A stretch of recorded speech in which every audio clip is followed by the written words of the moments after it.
ਬਾਣੀ ਗੁਰੂ ਗੁਰੂ ਹੈ ਬਾਣੀ,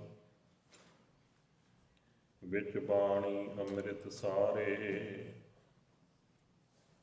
ਗੁਰ ਬਾਣੀ ਕਹੈ ਸੇਵਕ ਜਨ ਮਾਨੈ, ਪ੍ਰਤੱਖ ਗੁਰੂ ਨਿਸਤਾਰੇ। ਕੋਟ ਪਰਾਧ ਹਮਾਰੇ ਖੰਡ, ਅਨਕ ਵਿਧि ਸਮਝਾਵ। ਹਮ ਅਗਿਆਨ ਅਲਪ ਮਤ ਥੋਰੀ, ਤੁਮ ਆਪਨ ਬਿਰਦ ਰਖਾਵ। ਹਮ ਅਗਿਆਨ ਅਲਪ ਮਤ ਥੋਰੀ, ਤੁਮ ਆਪਨ ਬਿਰਦ ਰਖਾਵਹੁ। ਜੁਗੋ ਜੁਗ ਅਟਲ ਸਤਿਗੁਰੂ ਸਾਹਿਬ ਸ੍ਰੀ ਗੁਰੂ ਗ੍ਰੰਥ ਸਾਹਿਬ ਮਹਾਰਾਜ ਜੀ ਦੇ ਪਾਵਨ ਪਵਿੱਤਰ ਦਰਬਾਰ ਦੀਆਂ ਹਾਜ਼ਰੀਆਂ ਭਰਦੇ ਹੋਏ ਗੁਰੂ ਪਿਆਰੀ ਸਾਧ ਸੰਗਤ ਜੀਓ, ਫਤਿਹ ਪ੍ਰਵਾਨ ਕਰਨੀ ਜੀ। ਵਾਹਿਗੁਰੂ ਜੀ ਕਾ ਖਾਲਸਾ, ਵਾਹਿਗੁਰੂ ਜੀ ਕੀ ਫਤਿਹ। ਗਰੀਬ ਨਵਾਜ ਸਤਿਗੁਰੂ ਸੱਚੇ ਪਾਤਸ਼ਾਹ ਜੀ ਦੀ ਬਖਸ਼ਿਸ਼, ਸਤਿਗੁਰੂ ਸੱਚੇ ਪਾਤਸ਼ਾਹ ਜੀ ਦੀ ਰਹਿਮਤ ਹੈ ਜੋ ਸਤਿਗੁਰੂ ਜੀ ਦੀ ਪਾਵਨ ਹਜ਼ੂਰੀ ਅੰਦਰ ਜੁੜ ਬੈਠਣ ਦਾ ਇਹ ਸੁਭਾਗ ਆਪਾਂ ਸਭਨਾਂ ਨੂੰ ਪ੍ਰਾਪਤ ਹੋਇਆ ਹੈ। ਸਤਿਗੁਰੂ ਜੀ ਦੇ ਪਾਵਨ ਦਰਬਾਰ ਵਿੱਚ ਜੁੜ ਬੈਠ ਕੇ ਆਪ ਜੀ ਸ਼ਾਮ ਦੇ ਵਕਤ ਤੋਂ ਸਤਿਗੁਰੂ ਜੀ ਦੀ ਪਾਵਨ ਗੁਰਬਾਣੀ ਦੇ ਨਿਤਨੇਮ ਉਪਰੰਤ ਪਾਵਨ ਗੁਰਬਾਣੀ ਦੇ ਕੀਰਤਨ ਸਰਵਣ ਕਰ ਰਹੇ ਸੀ। ਮਨੁੱਖਤਾ ਦੇ ਭਲੇ ਲਈ ਹਜ਼ੂਰ ਸੱਚੇ ਪਾਤਸ਼ਾਹ ਜੀ ਜੋ ਸਾਨੂੰ ਰੱਬੀ ਹੁਕਮ, ਰੱਬੀ ਉਪਦੇਸ਼, ਧੁਰ ਕੀ ਬਾਣੀ, ਸ਼ਬਦ ਗੁਰੂ ਦੀ ਦਾਤ ਬਖਸ਼ਿਸ਼ ਕਰਦੇ ਹਨ, ਉਸ ਦੀ ਜੋ ਲੜੀਵਾਰ ਵਿਚਾਰ ਚੱਲ ਰਹੀ ਹੈ ਸਿੱਧ ਗੋਸ਼ਟ ਬਾਣੀ ਦੇ ਵਿੱਚੋਂ, ਆਓ ਉਸ ਨਾਲ ਜੁੜ ਬੈਠਣ ਦਾ ਸਮਾਂ ਨਸੀਬ ਹੋਇਆ ਹੈ। ਸਤਿਗੁਰੂ ਜੀ ਕਿਰਪਾ ਕਰਨ। ਸਭ ਤੋਂ ਪਹਿਲਾਂ ਅਰਦਾਸ ਕਰੀਏ, ਸਤਿਗੁਰੂ ਜੀ ਸਾਡੇ ਸਭਨਾਂ ਦੇ ਅੰਦਰ ਆਪ ਵਰਤ ਕੇ ਇਸ ਰੱਬੀ ਬਾਣੀ ਦੀ ਵਿਚਾਰ ਦੇ ਨਾਲ ਸਤਿ ਪਾਤਸ਼ਾਹ ਜੀ ਦੀ ਜਦੋਂ ਇਹ ਵਿਚਾਰ ਗੋਸ਼ਟੀ ਹੋਈ ਉਹਨਾਂ ਸਿੱਧ ਲੋਕਾਂ ਨਾਲ, ਉਹ ਸੁਣ ਕੇ ਬੜੇ ਪ੍ਰਭਾਵਿਤ ਹੋਏ। ਉਹਨਾਂ ਵਾਸਤੇ ਅਨੋਖੀਆਂ ਵਿਚਾਰਾਂ ਸੀ ਇਹ, ਕਿਉਂਕਿ ਉਹ ਕੋਈ ਹੋਰ ਮਨੌਤ ਮੰਨੀ ਬੈਠੇ ਸੀ। ਸੁਭਾਵਿਕ ਹੁੰਦਾ ਜਿਹੜੀ ਚੀਜ਼ ਨੂੰ ਸਾਡੇ ਵੱਡੇ ਵਡੇਰੇ ਜਾਂ ਛੋਟੇ ਹੁੰਦਿਆਂ ਤੋਂ ਆਪਾਂ ਮੰਨੀ ਬੈਠੇ ਹਾਂ, ਸਾਡੇ ਲਈ ਉਹੀ ਸੱਚ ਹੈ। ਤੇ ਜਦੋਂ ਕੋਈ ਸਾਡੇ ਸਾਹਮਣੇ ਦੂਸਰਾ ਪੱਖ ਜਿਹੜਾ ਉਹ ਰੱਖੇ ਤੇ ਉਹਨੂੰ ਸਾਬਤ ਵੀ ਕਰਕੇ ਦਿਖਾ ਦੇਵੇ ਤੇ ਹੈਰਾਨਗੀ ਹੁੰਦੀ ਹੈ ਕਿ ਅਸੀਂ ਤੇ ਆਹ ਸਮਝੀ ਬੈਠੇ ਸੀ, ਅਸਲ ਵਿੱਚ ਸੱਚ ਤੇ ਆਹ ਹੈ। ਉਹਨਾਂ ਨੇ ਜਦੋਂ ਗੁਰੂ ਨਾਨਕ ਸਾਹਿਬ ਪਾਤਸ਼ਾਹ ਜੀ ਦੇ ਵਿਚਾਰ ਸੁਣੇ, ਉਹ ਸ਼ਬਦ ਸੁਣੇ, ਉਹ ਰੱਬੀ ਬਾਣੀ ਦੇ ਬੋਲ ਸੁਣੇ ਕਿ ਪ੍ਰਮਾਤਮਾ ਨਾਲ ਇੱਕਮਿਕ ਹੋਣ ਦਾ ਤਰੀਕਾ ਕੀ ਹੈ। ਹੁਣ ਉਹ ਤੇ ਭੇਖ, ਸਰੀਰਕ ਭੇਖ, ਜਪ ਤਪ, ਸਾਧਨਾ ਦੇ ਉੱਤੇ ਜ਼ੋਰ ਦਿੰਦੇ ਸੀ, ਤੀਰਥਾਂ ਤੇ ਭ੍ਰਮਣ ਦੇ ਉੱਤੇ ਜ਼ੋਰ ਦਿੰਦੇ ਸੀ, ਸਰੀਰ ਨੂੰ ਕਸ਼ਟ ਦੇਣ ਤੇ ਜ਼ੋਰ ਦਿੰਦੇ ਸੀ। ਜਦੋਂ ਸੁਣਿਆ ਕਿ ਨਹੀਂ, ਸਰੀਰ ਦਾ ਵਿਸ਼ਾ ਹੀ ਨਹੀਂ ਹੈ ਪ੍ਰਮਾਤਮਾ ਨਾਲ ਇੱਕਮਿਕ ਹੋਣ ਵਾਲਾ, ਸਰੀਰ ਤੇ ਇੱਕ ਵਹੀਕਲ ਹੈ, ਸਾਧਨ ਹੈ। ਆਪਾਂ ਵੀ ਘਰਾਂ ਵਿੱਚ ਕਾਰਾਂ, ਜੀਪਾਂ, ਕਈ ਤਰ੍ਹਾਂ ਦੇ ਵਹੀਕਲ ਰੱਖੇ ਆ, ਸਫ਼ਰ ਕਰਦੇ ਆ ਕਿਸੇ ਨੂੰ ਮਿਲਣਾ ਹੋਵੇ ਤੇ ਜਦੋਂ ਆਪਾਂ ਕਿਸੇ ਦੇ ਘਰ ਜਾਂਦੇ ਆ, ਵਹੀਕਲ ਜਿਹੜਾ ਉਹ ਛੱਡ ਕੇ ਫਿਰ ਅੰਦਰ ਜਾ ਕੇ ਹੀ ਉਹਨੂੰ ਮਿਲਿਆ ਜਾਂਦਾ ਹੈ। ਇਹਦਾ ਮਤਲਬ ਮਿਲਾਪ ਦਾ ਵਿਸ਼ਾ ਜਿਹੜਾ ਹੈ ਉਹ ਅਲੱਗ ਹੈ। ਵਹੀਕਲ ਇੱਕ ਜ਼ਰੀਆ ਹੈ। ਇਹ ਮਨੁੱਖਾ ਦੇਹ ਵੀ ਇੱਕ ਸਾਧਨ ਹੈ, ਜ਼ਰੀਆ ਹੈ, ਸਫ਼ਰ ਤੈਅ ਕਰਨਾ ਹੈ। ਪਰ ਜਿਹੜਾ ਮਿਲਾਪ ਦਾ ਵਿਸ਼ਾ ਹੈ ਉਹ ਸਰੀਰ ਦਾ ਨਹੀਂ ਹੈ। ਮੈਂ ਪਿਛਲੇ ਦਿਨੀ ਸਾਂਝਾ ਕੀਤਾ ਸੀ ਨੁਕਤਾ, ਤੁਹਾਨੂੰ ਯਾਦ ਹੋਵੇਗਾ। ਮਿਲਣ ਦਾ ਅਰਥ ਹੁੰਦਾ ਕਿ ਇੱਕ ਹੋ ਜਾਣਾ, ਮਿਲ ਗਏ ਇੱਕ ਦੂਜੇ ਵਿੱਚ, ਭਿੰਨ ਭੇਦ ਖਤਮ ਹੋ ਜਾਂਦਾ ਹੈ, ਇੱਕੋ ਜਿਹੇ ਹੋ ਜਾਣਾ। ਜਿਵੇਂ ਜਿਉਂ ਜਲ ਮਹਿ ਜਲ ਆਏ ਖਟਾਨਾ, ਤਿਉਂ ਜੋਤੀ ਸੰਗ ਜੋਤ ਸਮਾਨਾ। ਹੁਣ ਪਾਣੀ ਪਾਣੀ 'ਚ ਮਿਲ ਜੇ, ਤੁਸੀਂ ਵੱਖਰਾ ਨਹੀਂ ਕਹਿ ਸਕਦੇ ਕਿ ਆਹ ਪਾਣੀ ਵੱਖਰਾ ਸੀ, ਇੱਕ ਮਿਕ ਹੋ ਗਏ। ਦੋ ਦੀਵੇ ਜਗਦੇ ਹੋਣ, ਲਾਟ ਇਕੱਠੀ ਕਰ ਦਿਓ, ਰੌਸ਼ਨੀ ਇੱਕ ਮਿਕ ਹੋ ਗਈ। ਤੇ ਮੈਂ ਇਹ ਬੇਨਤੀ ਕੀਤੀ ਸੀ ਉਦੋਂ ਵੀ, ਜਦੋਂ ਜਿਸ ਨਾਲ ਤੁਸੀਂ ਇੱਕ ਮਿਕ ਹੋਣਾ ਹੈ ਉਦੋਂ ਹੀ ਹੋ ਸਕਦੇ ਜਦੋਂ ਉਹਦੇ ਵਰਗੇ ਹੋਵਾਂਗੇ। ਪਾਣੀ ਹੀ ਪਾਣੀ ਨਾਲ ਇੱਕ ਮਿਕ ਹੋਵੇਗਾ ਨਾ, ਕਿਉਂਕਿ ਦੋਨੋਂ ਇੱਕੋ ਜਿਹੇ ਨੇ, ਫਰਕ ਕੋਈ ਨਹੀਂ ਹੈ। ਹੁਣ ਜਦੋਂ ਪਰਮੇਸ਼ਰ ਦੀ ਗੱਲ ਚੱਲਦੀ ਹੈ, ਅਕਾਲ ਪੁਰਖ ਦੀ ਗੱਲ ਚੱਲਦੀ ਬਾਣੀ ਦੇ ਵਿੱਚ, ਅਕਾਲ ਪੁਰਖ ਨੂੰ ਅਬਨਾਸ਼ੀ ਕਿਹਾ ਹੈ। ਅਬਨਾਸ਼ੀ ਜੀਵਨ ਕੋ ਦਾਤਾ, ਭਾਵ ਪਰਮਾਤਮਾ ਜਨਮ ਮਰਨ ਤੋਂ ਰਹਿਤ ਹੈ, ਅਬਨਾਸ਼ੀ ਹੈ, ਸਦਾ ਰਹਿਣ ਵਾਲਾ। ਪਰ ਜਦੋਂ ਦੇਹ ਦੀ ਗੱਲ ਚੱਲੇਗੀ, ਸਰੀਰ ਦੀ ਗੱਲ ਚੱਲੇਗੀ, ਜੋ ਤਨ ਉਪਜਿਆ ਸੰਗ ਹੀ ਸੋ ਭੀ ਸੰਗ ਨਾ ਹੋਇਆ, ਇਹ ਨਾਸ਼ਵਾਨ ਹੈ। ਹੁਣ ਨਾਸ਼ਵਾਨ ਤੇ ਅਬਨਾਸ਼ੀ ਇੱਕ ਮਿਕ ਨਹੀਂ ਹੋ ਸਕਦੇ। ਅਬਨਾਸ਼ੀ ਹੀ ਅਬਨਾਸ਼ੀ ਨਾਲ ਇੱਕ ਮਿਕ ਹੋਵੇਗਾ। ਫਿਰ ਮਿਲਣ ਦਾ ਵਿਸ਼ਾ ਕਿਹਦਾ ਹੈ? ਸਾਡੇ ਮਨ ਦਾ, ਆਤਮਾ ਦਾ। ਗੁਰਬਾਣੀ ਵਿੱਚ ਆਤਮਾ ਤੇ ਮਨ ਇੱਕ ਹੀ ਚੀਜ਼ ਨੂੰ ਕਿਹਾ ਹੈ, ਸਿਰਫ ਰੂਪ ਵੱਖਰੇ ਨੇ। ਜਿਵੇਂ ਇਗਜ਼ਾਮਪਲ, ਮਨੁੱਖ ਇੱਕ ਹੀ ਹੈ, ਉਹਦੇ ਜੀਵਨ ਦਾ ਰੂਪ ਗੁਨਾਹਾਂ ਵਾਲਾ ਹੋਵੇ ਆਪਾਂ ਪਾਪੀ ਕਹਿ ਦਿੰਦੇ ਹਾਂ, ਤੇ ਜੇ ਉਹਦਾ ਜੀਵਨ ਦਾ ਰੂਪ ਦਇਆ ਵਾਲਾ ਹੋਵੇ ਆਪਾਂ ਉਹਨੂੰ ਕਹਿ ਦਿੰਦੇ ਇਹ ਤੇ ਬੜਾ ਧਰਮੀ ਪੁਰਸ਼ ਹੈ, ਭਗਤ ਹੈ। ਮਨੁੱਖ ਤੇ ਇੱਕ ਹੀ ਹੈ ਨਾ, ਸਰੀਰ ਤੇ ਇੱਕ ਹੀ ਹੈ। ਜੇ ਉਹ ਇਸ ਰਸਤੇ ਚੱਲ ਪਿਆ, ਪਾਪੀ ਇਸ ਰਸਤੇ ਚੱਲ ਪਏ, ਧਰਮੀ। ਇਸੇ ਤਰ੍ਹਾਂ ਜੇ ਪਰਮਾਤਮਾ ਵਾਲੇ ਪਾਸੇ ਹੈ ਤੇ ਆਤਮਾ, ਜੇ ਦੂਸਰੇ ਪਾਸੇ ਚੱਲ ਪਿਆ ਵਿਕਾਰਾਂ ਵਾਲੇ ਪਾਸੇ, ਵਾਸ਼ਨਾਵਾਂ ਵਾਲੇ ਪਾਸੇ, ਮਨ। ਇਸੇ ਲਈ ਗੁਰਬਾਣੀ 'ਚ ਕਿਹਾ, ਮਨ ਤੂੰ ਜੋਤ ਸਰੂਪ ਹੈ। ਜੋਤ ਕਿਹਨੂੰ ਕਿਹਾ? ਮਨ ਨੂੰ। ਹੋਰ ਸੌਖਾ ਕਰ ਲਈਏ, ਗੁਰੂ ਸਾਹਿਬ ਜੀ ਕੋਲ ਪੁੱਛ ਲੈਂਦੇ ਆਪਾਂ। ਗੁਰਬਾਣੀ ਵਿੱਚ ਮਨ ਨੂੰ ਜਿੱਤਣ ਦੀ ਗੱਲ ਚੱਲਦੀ ਹੈ। ਜਪਜੀ ਸਾਹਿਬ ਵਿੱਚ ਪੜ੍ਹਦੇ ਆਪਾਂ, ਮਨ ਜੀਤੈ ਜਗ ਜੀਤ। ਮਨ ਨੂੰ ਜਿੱਤਣਾ ਹੈ। ਤੇ ਗੁਰਬਾਣੀ ਵਿੱਚ ਬਚਨ ਆਉਂਦਾ, ਕਹਿੰਦੇ ਆਤਮ ਜਿਣੈ ਸਗਲ ਵਸ ਤਾਂ ਕੈ। ਜਿਹੜਾ ਆਤਮਾ ਨੂੰ ਜਿੱਤ ਲੈਂਦਾ ਹੈ, ਇਹਦਾ ਮਤਲਬ ਆਤਮਾ ਤੇ ਮਨ ਦੋ ਨਹੀਂ ਹੈ। ਹੁਣ ਆਤਮਾ ਨੂੰ ਪ੍ਰਮਾਤਮਾ ਦੀ ਅੰਸ਼ ਕਿਹਾ ਹੈ, ਪ੍ਰਮਾਤਮਾ ਦਾ ਰੂਪ ਕਿਹਾ ਜਾਂਦਾ ਹੈ। ਗੁਰਬਾਣੀ ਵਿੱਚ ਇੱਕ ਬੜਾ ਖੂਬਸੂਰਤ ਬਚਨ ਹੈ। ਗੁਰੂ ਜੀ ਕਹਿੰਦੇ, ਮਨ ਮਦਸੂਦਨ ਤ੍ਰਿਭਵਨ ਦੇਵ। ਇਹ ਮਨ ਹੀ ਹੈ ਜਿਹੜਾ ਉਹ ਤ੍ਰਿਭਵਨ ਵਿੱਚ ਬਿਰਾਜਮਾਨ ਮਦਸੂਦਨ ਪ੍ਰਮਾਤਮਾ ਅਕਾਲ ਪੁਰਖ ਹੈ। ਇਹ ਉਸੇ ਦਾ ਰੂਪ ਹੈ। ਇਹ ਦੋ ਨਹੀਂ ਹੈ, ਫਰਕ ਇੰਨਾ ਹੈ। ਜਿਵੇਂ ਕੋਈ ਕੁਰਾਹੇ ਚੱਲ ਰਿਹਾ ਹੈ ਉਹਨੂੰ ਕਹਿੰਦੇ ਨੇ ਪਾਪੀ ਹੈ, ਤੇ ਜੇ ਕੋਈ ਸਿੱਧੇ ਮਾਰਗ ਤੇ ਚੱਲ ਰਿਹਾ ਇਹ ਧਰਮੀ ਹੈ। ਮਨੁੱਖ ਦੋ ਨਹੀਂ ਸੀ। ਹਾਂ, ਉਹਦੇ ਜੀਵਨ ਦੇ ਜਿਉਣ ਦੇ ਤਰੀਕੇ ਦੋ ਨੇ।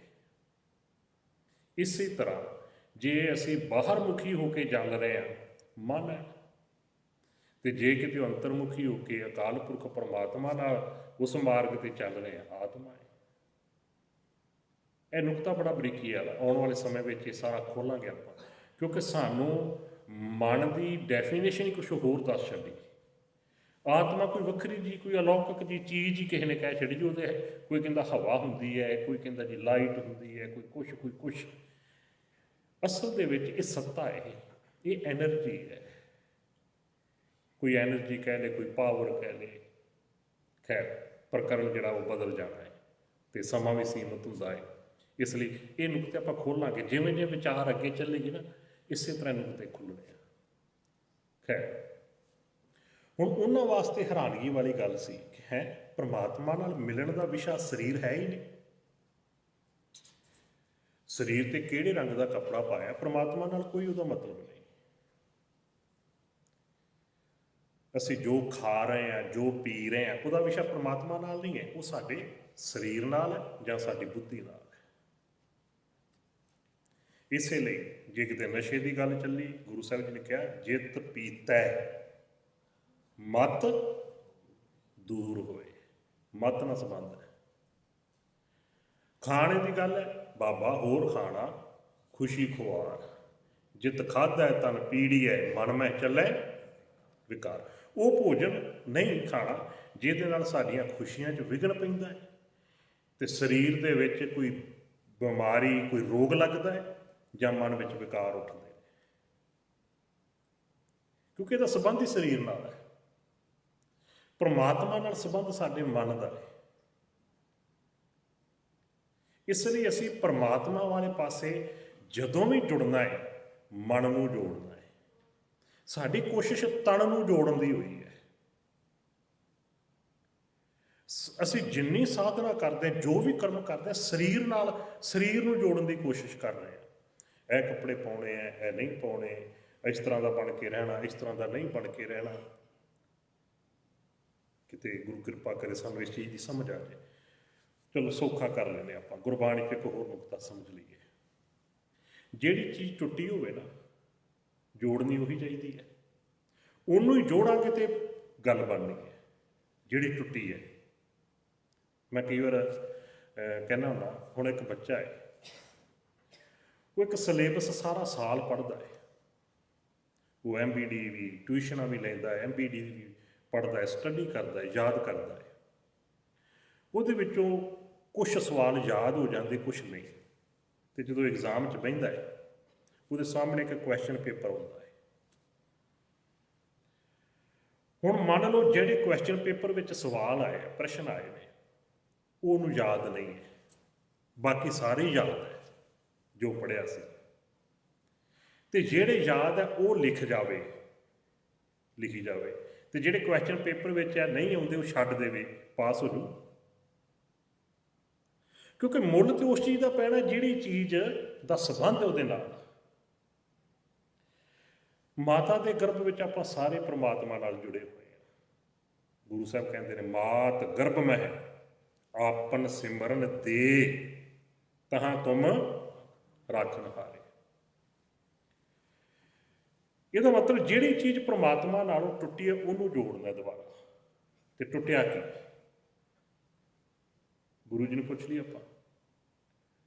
ਗੁਰੂ ਸਾਹਿਬ ਬਖਸ਼ਿਸ਼ ਕਰਦੇ, ਕਹਿੰਦੇ ਨੇ ਵਿੱਚੋਂ ਗਰਭੈ ਨਿਕਲ ਆਇਆ, ਗਰਭ ਚੋਂ ਆਇਆ ਬੱਚਾ, ਖਸਮ ਵਿਸਾਰ ਦੁਨੀ ਚਿੱਤ ਲਾਇਆ। ਕਿਹੜੀ ਚੀਜ਼ ਟੁੱਟੀ ਜੀ? ਚਿੱਤ। ਦੇਹ ਦੀ ਗੱਲ ਨਹੀਂ ਚੱਲੀ।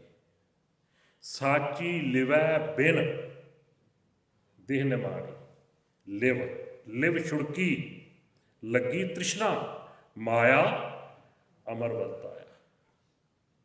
ਗੁਰੂ ਸਾਹਿਬ ਜੀ ਨੇ ਕਿਹਾ ਫਿਰ ਜੋੜਨਾ ਕੀ ਹੈ? ਜਿਹੜੀ ਚੀਜ਼ ਟੁੱਟੀ ਹੈ, ਚਿੱਤ ਟੁੱਟਿਆ, ਚਿੱਤ ਨੂੰ ਜੋੜਨਾ ਹੈ। ਗੁਰੂ ਜੀ ਨੂੰ ਪੁੱਛ ਲੈਣੇ। ਗੁਰੂ ਜੀ ਕਹਿੰਦੇ ਗੁਰਮੁਖ ਸਿਉਂ ਕਰ ਦੋਸਤੀ। ਕੋਈ ਗੁਰਮੁਖ ਮਿਲਦਾ ਹੈ ਨਾ, ਉਹਦੇ ਨਾਲ ਆਪਣਾ ਕਾਰ ਵਿਹਾਰ ਕਰ, ਸਾਂਝ ਰੱਖ। ਪਰ ਅੱਗੇ ਕੀ ਕਿਹਾ? ਸਤਿਗੁਰ ਸਿਉਂ ਲਾਏ ਚਿੱਤ। ਆਪਣਾ ਚਿੱਤ ਜਿਹੜਾ ਉਹ ਆਪਣੇ ਸੱਚੇ ਸਤਿਗੁਰੂ ਨਾਲ ਲਾ ਕੇ ਰੱਖ, ਚਿੱਤ ਜੋੜ। ਭਗਤ ਕਬੀਰ ਜੀ ਦੇ ਸ਼ਲੋਕ ਜਦੋਂ ਆਉਂਦੇ ਨੇ ਸਮਾਪਤੀ 'ਤੇ, ਬਚਨ ਆਉਂਦਾ ਹੈ, ਸਵਾਲ ਹੁੰਦਾ ਭਗਤ ਵੱਲੋਂ ਵੀ ਤੂੰ ਹੱਥਾਂ ਨਾਲ ਸਾਰਾ ਦਿਨ ਕੰਮ ਕਰਦਾ ਰਹਿੰਦਾ, ਹੱਥਾਂ ਪੈਰਾਂ ਨਾਲ ਸਾਰਾ ਕਾਰ ਵਿਹਾਰ 'ਚ ਹੀ ਲੱਗਾ ਰਹਿੰਦਾ, ਫਿਰ ਪਰਮਾਤਮਾ ਨਾਲ ਜੁੜਨ ਦਾ ਵਿਸ਼ਾ ਕਿੱਥੇ ਗਿਆ? ਅੱਗੋਂ ਜਵਾਬ ਕੀ ਦਿੱਤਾ? ਹਾਥ ਪਾਉ ਕਰ ਕਾਮ ਸਭ ਚੀਤ ਨਿਰੰਜਨ ਨਾਲ। ਹੱਥ ਪੈਰ ਪ੍ਰਮਾਤਮਾ ਨੇ ਕੰਮਕਾਰ ਕਰਨ ਲਈ ਦਿੱਤੇ ਨੇ, ਪਰ ਚਿੱਤ ਜਿਹੜਾ ਉਹ ਅਕਾਲ ਪੁਰਖ ਨਾਲ ਜੋੜ ਕੇ ਰੱਖਣਾ ਹੈ। ਇਹਦਾ ਮਤਲਬ ਸੰਬੰਧ ਸਾਡੇ ਦਿਲ ਦਾ ਹੈ, ਹਿਰਦੇ ਦਾ ਹੈ, ਚਿੱਤ ਦਾ ਹੈ, ਮਨ ਦਾ ਹੈ। ਇਸੇ ਲਈ ਗੁਰੂ ਸਾਹਿਬ ਜੀ ਨੇ ਬਖਸ਼ਿਸ਼ ਕੀਤੀ, ਦਿਲ ਮਹਿ ਖੋਜ ਦਿਲੈ ਦਿਲ ਖੋਜੋ, ਇਹੀ ਠੌਰ ਮੁਕਾਮ। ਠੌਰ ਦਾ ਅਰਥ ਕਹਿੰਦਾ ਜਗ੍ਹਾ, ਇਹੀ ਰੱਬ ਦੀ ਜਗ੍ਹਾ ਹੈ। ਆਪਣੇ ਦਿਲ ਦੇ ਵਿੱਚ ਖੋਜ, ਆਪਣੇ ਦਿਲ ਦੇ ਵਿੱਚ ਉਹਨੂੰ ਦੇਖ। ਕਿੱਡਾ ਖੂਬਸੂਰਤ ਬਚਨ ਪੜ੍ਹਦੇ ਆ, ਸਭਾ ਘਟ ਰਾਮ ਬੋਲੇ। ਘਟ ਦਾ ਅਰਥ ਕੀ ਹੈ ਜੀ? ਹਿਰਦਾ। ਜਦੋਂ ਆ ਬਚਨ ਗੁਰੂ ਨਾਨਕ ਸਾਹਿਬ ਪਾਤਸ਼ਾਹ ਜੀ ਕੋਲੋਂ ਨਾ ਵਿਚਾਰਧਾਰਾ ਸੁਣੀ ਨਾ, ਉਹ ਹੈਰਾਨ ਹੋ ਗਏ ਵੀ ਏਡਾ ਖੂਬਸੂਰਤ ਫਲਸਫਾ ਹੈ।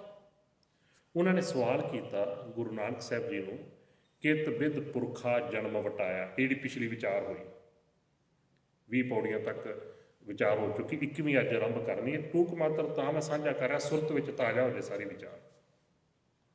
ਉਹਨਾਂ ਸਵਾਲ ਕੀਤਾ ਸੀ, ਹੇ ਪੁਰਖਾ, ਗੁਰੂ ਨਾਨਕ ਸਾਹਿਬ ਜੀ ਨੂੰ ਕਹਿੰਦੇ ਨੇ, ਤੂੰ ਆਪਣਾ ਇਹ ਜੀਵਨ ਜਿਹੜਾ ਤੇਰਾ ਬਦਲ ਗਿਆ ਹੈ, ਇਹ ਕਿਹੜੇ ਤਰੀਕੇ ਨਾਲ ਬਦਲਿਆ? ਇਹ ਚੀਜ਼ਾਂ ਤਾਂ ਸਾਨੂੰ ਪਤਾ ਹੀ ਨਹੀਂ ਸੀ, ਤੈਨੂੰ ਕਿਸ ਤਰ੍ਹਾਂ ਪਤਾ ਲੱਗ ਗਈਆਂ? ਕਿਤ ਬਿਦ ਪੁਰਖਾ ਜਨਮ ਵਟਾਇਆ, ਕਾਹੇ ਕੋ ਤੁਝ ਇਹ ਮਨ ਲਾਇਆ। ਕਿਹੜੇ ਤਰੀਕੇ ਨਾਲ, ਕਿਹਦੇ ਵਿੱਚ ਤੂੰ ਆਪਣੇ ਮਨ ਨੂੰ ਲਾਇਆ? ਉਹਦਾ ਜਵਾਬ ਗੁਰੂ ਨਾਨਕ ਸਾਹਿਬ ਪਾਤਸ਼ਾਹ ਜੀ ਨੇ ਫਿਰ ਅੱਗੋਂ ਬਖਸ਼ਿਸ਼ ਕੀਤਾ ਸੀ, ਸਤਿਗੁਰ ਕੈ ਜਨਮੇ ਗਵਨ ਮਿਟਾਇਆ। ਗੁਰੂ ਸਾਹਿਬ ਜੀ ਨੇ ਬਚਨ ਕੀਤਾ, ਸਤਿਗੁਰ ਕੈ ਜਨਮੇ। ਸਤਿਗੁਰ ਕੀ ਹੈ? ਸ਼ਬਦ।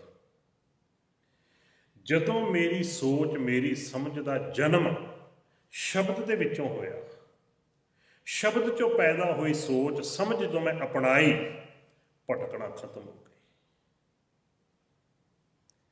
ਜਿਹੜੀ ਭਟਕਣਾ ਸੀ ਨਾ ਅੰਦਰ ਬਣੀ ਹੋਈ, ਉਹ ਖਤਮ ਹੋ ਗਈ। ਸਮਝ ਆ ਗਈ, ਅੱਖਾਂ ਖੁੱਲ੍ਹ ਗਈਆਂ। ਨਹੀਂ, ਅਸਲ ਵਿੱਚ ਸੱਚ ਆ ਹੈ, ਮਾਰਗ ਆ ਹੈ। ਅਸੀਂ ਤੇ ਐਵੇਂ ਭਟਕਦੇ ਰਹੇ ਦੂਜੇ ਪਾਸੇ। ਫਿਰ ਮੈਂ ਇੱਕ ਬੇਨਤੀ ਕਰਾਂ, ਕਈ ਵਾਰ ਕਹਿ ਦਿੱਤਾ ਜਾਂਦਾ ਸ਼ਰਧਾ ਹੋਣੀ ਚਾਹੀਦੀ ਹੈ, ਸ਼ਰਧਾ ਨਾਲ ਕਰੋ, ਕੋਈ ਗੱਲ ਨਹੀਂ। ਸ਼ਰਧਾ ਦੇ ਵਿੱਚ ਪੱਥਰਾਂ 'ਚ ਵੀ ਰੱਬ ਮਿਲ ਜਾਂਦਾ ਹੈ। ਰੱਬ ਤੇ ਕਣ ਕਣ ਵਿੱਚ ਹੈ, ਜ਼ਰੇ ਜ਼ਰੇ ਵਿੱਚ ਹੈ। ਪਰ ਜੇ ਕੋਈ ਕਵੇ ਪਾਣੀ 'ਚ ਮਧਾਣੀ ਪਾ ਕੇ ਵੀ ਸ਼ਰਧਾ ਹੋਣੀ ਚਾਹੀਦੀ, ਰਿੜਕੀ ਜਾਈਏ ਮੱਖਣ ਇਹਦੇ 'ਚੋਂ ਹੀ ਨਿਕਲ ਜੇਗਾ, ਕਦੇ ਨਹੀਂ। ਬਾਣੀ 'ਚ ਲਿਖਿਆ, ਭਰਮੇ ਭੂਲਾ ਸਾਕਤ ਫਿਰਤਾ, ਨੀਰ ਬਰੋਲੇ ਖੱਪ ਖੱਪ ਮਰਦਾ। ਪਾਣੀ ਕਿੰਨਾ ਮਰਜੀ ਰਿੜਕੀ ਜਾਓ। ਸ਼ਰਧਾ ਦੀ ਗੱਲ ਨਹੀਂ, ਗੱਲ ਗਿਆਨ ਦੀ ਹੈ। ਬਚਨ ਬੜਾ ਕੀਮਤੀ ਹੈ, ਜਹਾਂ ਗਿਆਨ ਤਹਾਂ ਧਰਮ ਹੈ। ਜਿੱਥੇ ਗਿਆਨ ਹੈ, ਧਰਮ ਉੱਥੇ ਹੈ। ਜਿੱਥੇ ਧਰਮ ਹੈ, ਪਰਮਾਤਮਾ ਉੱਥੇ। ਧਰਮੀ ਦੇ ਤੇ ਕਬੂਲ ਪੈਣਾ, ਜੈਕਾਰ ਕੀਓ ਧਰਮੀਆਂ ਕਾ, ਬੋਲ ਸੋ ਧਰਮੀ ਅੜਿਆ, ਮੋਨ ਕਤ ਧਾਰੀ ਰਾਮ। ਤੇ ਧਰਮ ਕਿੱਥੇ ਹੈ? ਜਿੱਥੇ ਗਿਆਨ ਹੈ, ਜਿੱਥੇ ਸਮਝ ਹੈ। ਇਸੇ ਲਈ ਗੁਰੂ ਸਾਹਿਬ ਜੀ ਨੇ ਬਾਣੀ 'ਚ ਕਿਹਾ, ਗੁਰ ਕੈ ਸ਼ਬਦ ਬਣਾਓ ਇਹ ਮਨ। ਆਪਣੇ ਮਨ ਨੂੰ ਗੁਰੂ ਦਾ ਸ਼ਬਦ ਬਣਾ ਲਓ। ਭਾਵ ਜੋ ਗੁਰੂ ਦੇ ਸ਼ਬਦ ਦਾ ਗਿਆਨ ਹੈ, ਆਪਣਾ ਮਨ ਉਹ ਚੀਜ਼ ਬਣਾ ਲਓ। ਮਨ 'ਚੋਂ ਜਿਹੜੇ ਖਿਆਲ ਉੱਠਦੇ ਆ, ਜਿਹੜੇ ਫੁਰਨੇ, ਜੋ ਵਿਚਾਰ ਹੈ, ਉਹ ਸਾਰੀ ਗੁਰੂ ਦੇ ਸ਼ਬਦ ਮੁਤਾਬਕ ਹੋ ਜਾਵੇ। ਉਹ ਜੀਵਨ ਜਿਹੜਾ ਫਿਰ ਇੱਕ ਮਿਕਤਾ ਵਾਲਾ ਹੋਵੇਗਾ ਪਰਮਾਤਮਾ ਨਾਲ, ਜਿਹੜਾ ਅਸੀਂ ਗੁਰੂ ਦੇ ਸ਼ਬਦ ਦੇ ਮੁਤਾਬਕ ਜੀਵਨ ਜਿਉਂਦੇ ਹਾਂ। ਇਹ ਰੱਬੀ ਮਿਲਾਪ ਦਾ ਫਲਸਫਾ ਹੈ।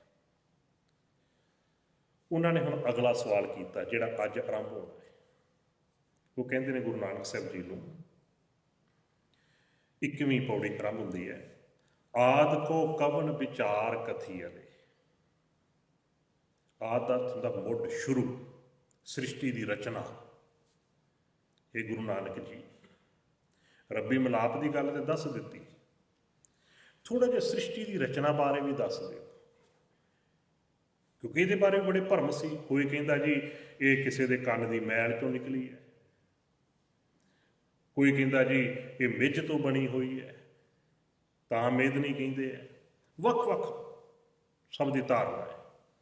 ਉਹ ਕਹਿੰਦੇ ਨੇ ਆਦਿ ਕੋ ਕਵਨ ਵਿਚਾਰ ਕਥੀਅਲੇ। ਆਦਿ ਦਾ ਅਰਥ ਹੈ ਸ਼ੁਰੂ, ਮੁੱਢ। ਇਹ ਜਦੋਂ ਸ੍ਰਿਸ਼ਟੀ ਦੀ ਰਚਨਾ ਹੋਈ, ਉਹ ਜਿਹੜਾ ਮੁੱਢ ਹੈ, ਜਦੋਂ ਕੁਛ ਵੀ ਨਹੀਂ ਸੀ ਹੁੰਦਾ, ਉਹਦੇ ਬਾਰੇ ਤੁਹਾਡੀ ਕੀ ਵਿਚਾਰ ਹੈ? ਸੁਣ ਕਹਾਂ ਘਰ ਵਾਸੋ, ਜਦੋਂ ਸੁੰਨ ਅਵਸਥਾ ਸੀ ਉਸ ਸਮੇਂ ਅਕਾਲ ਪੁਰਖ ਪ੍ਰਮਾਤਮਾ ਦਾ ਵਾਸਾ ਕਿੱਥੇ ਸੀ? ਰੱਬ ਕਿੱਥੇ ਰਹਿੰਦਾ ਸੀ? ਹੁਣ ਤਾਂ ਆਪਾਂ ਕਹਿੰਦੇ ਆ ਹਿਰਦੇ 'ਚ ਹੈ, ਕਣ ਕਣ ਵਿੱਚ ਹੈ, ਜ਼ਰੇ ਜ਼ਰੇ ਵਿੱਚ ਹੈ, ਜੋ ਦਿਖਾਈ ਦਿੰਦਾ ਸਭ ਦੇ ਵਿੱਚ ਹੈ। ਤੇ ਜਦੋਂ ਇਹ ਸਾਰਾ ਕੁਝ ਹੁੰਦਾ ਹੀ ਨਹੀਂ ਸੀ, ਉਦੋਂ ਪ੍ਰਮਾਤਮਾ ਕਿੱਥੇ ਸੀ? ਉਦੋਂ ਅਕਾਲ ਪੁਰਖ ਕਿੱਥੇ ਸੀ? ਗਿਆਨ ਕੀ ਮੁੰਦਰਾ ਕਵਣ ਕਥੀਆ। ਮੁੰਦਰਾ ਦਾ ਅਰਥ ਹੈ ਨਿਸ਼ਾਨੀ, ਪਹਿਚਾਣ।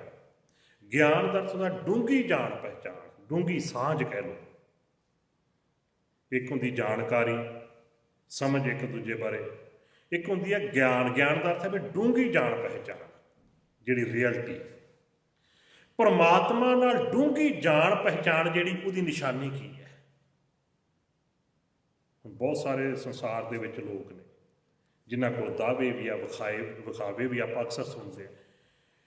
ਪਰਮਾਤਮਾ ਨਾਲ ਇੱਕ ਮਿੱਕ ਨੇ, ਰੱਬ ਨਾਲ ਜੁੜੀਆਂ ਹੋਈਆਂ ਰੂਹਾਂ ਨੇ, ਰੱਬ ਨਾਲ ਇਹ ਤੇ ਰੱਬ ਨੂੰ ਜੋ ਕਹਿੰਦੇ ਨੇ ਕਰਾ ਲੈਂਦੇ ਨੇ, ਰੱਬ ਦੇ ਕੋਲੋਂ ਜੇ ਕਿਸੇ ਦੀ ਧੀ ਹੋਣ ਵਾਲੀ ਆ ਪੁੱਤ ਕਰਵਾ ਦਿੰਦੇ। ਬੜੀਆਂ ਇਹੋ ਜਿਹੀਆਂ ਗੱਲਾਂ ਕਹਾਣੀਆਂ ਆਪਾਂ ਲੋਕਾਂ ਕੋਲੋਂ ਸੁਣਦੇ ਹਾਂ। ਦਾਅਵੇ ਹੈ ਸਾਰਾ ਕੁਝ ਫੋਕਟ। ਮੈਂ ਬੇਨਤੀ ਕਰ, ਰੱਬੀ ਹੁਕਮ ਕਦੇ ਨਹੀਂ ਬਦਲਦਾ। ਜੋ ਅਕਾਲ ਪੁਰਖ ਦਾ ਹੁਕਮ ਹੈ ਨਾ, ਉਹ ਨਹੀਂ ਕਦੇ ਬਦਲਦਾ।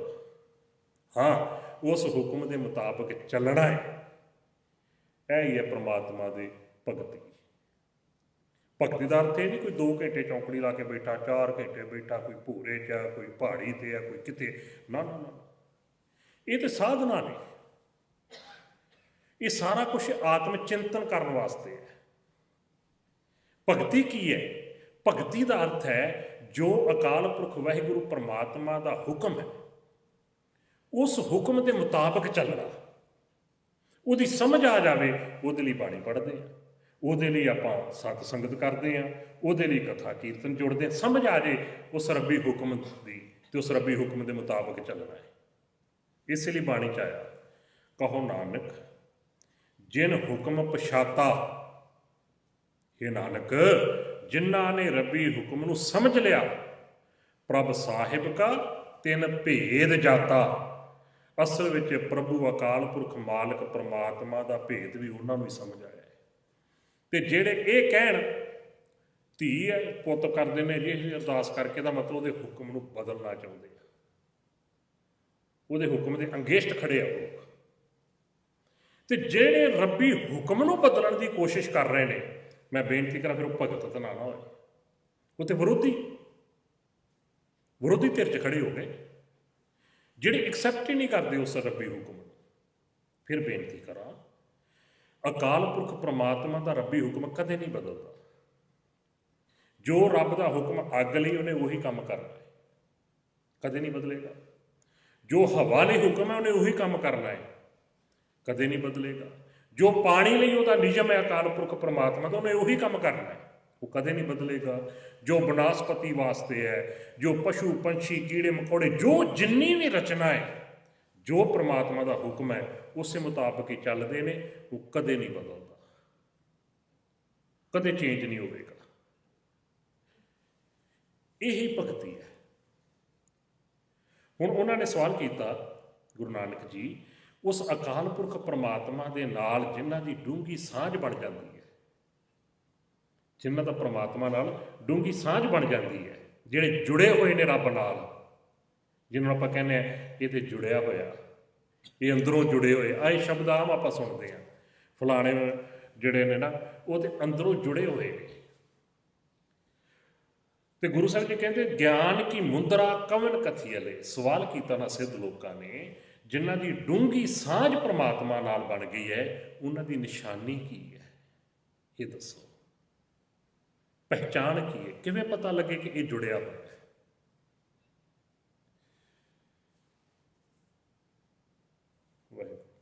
ਗਿਆਨ ਕੀ ਮੁੰਦਰਾ ਕਵਨ ਕਥੀਅਲੇ, ਘਟ ਘਟ ਕਵਨ ਨਿਵਾਸੋ। ਜਿਹੜਾ ਜ਼ਰੇ ਜ਼ਰੇ ਹਰੇਕ ਹਿਰਦੇ ਦੇ ਵਿੱਚ ਵਸ ਰਿਹਾ ਹੈ, ਅਕਾਲ ਪੁਰਖ ਪ੍ਰਮਾਤਮਾ ਜਿਸ ਨੂੰ ਕਹਿ ਰਹੇ ਹੋ, ਉਹ ਕੌਣ ਹੈ? ਕਾਲ ਕਾ ਠੀਗਾ ਕਿਉਂ ਜਲਾਈ ਅਲੇ। ठीगा का अर्थ होता है जिस तरह ना ठोकर मारनी, चोट। ਜਿਹੜੀ ਕਾਲ ਦੀ ਚੋਟ ਹੈ, ਜਿਹੜਾ ਕਾਲ ਦਾ ਡਰ ਹੈ, ਸੱਟ ਹੈ ਉਹਦੀ, ਜਲਾਈ ਵਾਲੇ ਦਾ ਅਰਥ ਹੁੰਦਾ ਸਾੜ ਦੇਣਾ। ਉਸ ਜਿਹੜੀ ਕਾਲ ਦੀ ਚੋਟ ਹੈ ਉਹਨੂੰ ਕਿਵੇਂ ਖਤਮ ਕੀਤਾ ਜਾ ਸਕਦਾ ਹੈ? ਉਹ ਡਰ ਜਿਹੜਾ ਕਾਲ ਦਾ ਸਾਡੇ ਉੱਤੇ ਸਾਰਿਆਂ ਤੇ ਮੰਡਰਾਉਂਦਾ, ਹਰ ਵੇਲੇ ਸਹਿਮ ਵਿੱਚ ਜਿਹੜੀ ਜ਼ਿੰਦਗੀ ਜੀ ਰਹੇ ਆ, ਇਹਨੂੰ ਦੂਰ ਕਿਵੇਂ ਕੀਤਾ ਜਾ ਸਕਦਾ ਹੈ? ਕਿਉਂ ਨਿਰਭਉ ਘਰ ਜਾਈਏ। ਨਿਰਭਉ ਦਾ ਅਰਥ ਹੋ ਗਿਆ ਨਿਡਰਤਾ ਵਾਲੀ ਅਵਸਥਾ, ਉਹ ਜਿਹੜਾ ਟਿਕਾਣਾ ਜਿੱਥੇ ਕੋਈ ਡਰ ਨਹੀਂ, ਭੈ ਤੋਂ ਰਹਿਤ ਹੈ, ਨਿਰਭਉ ਵਾਲਾ, ਉਹਦੇ ਵਿੱਚ ਆਪਾਂ ਕਿਵੇਂ ਜਾ ਸਕਦੇ ਹਾਂ? ਭਾਵ ਕਿ ਸਾਡਾ ਮਨ ਡਰ ਤੋਂ ਰਹਿਤ ਕਿਵੇਂ ਹੋ ਸਕਦਾ ਹੈ? ਮੈਂ ਤਾਂ ਅਕਸਰ ਬੇਨਤੀ ਕਰਦਾ ਹਾਂ, ਅਸੀਂ ਜਿੰਨੀ ਜ਼ਿੰਦਗੀ ਜੀ ਰਹੇ ਹਾਂ ਇੱਕ ਸਹਿਮ ਦੇ ਵਿੱਚ ਜੀ ਰਹੇ ਹਾਂ, ਡਰ ਵਿੱਚ ਜੀ ਰਹੇ, ਆਉਣ ਵਾਲੇ ਸਮੇਂ ਨੂੰ ਲੈ ਕੇ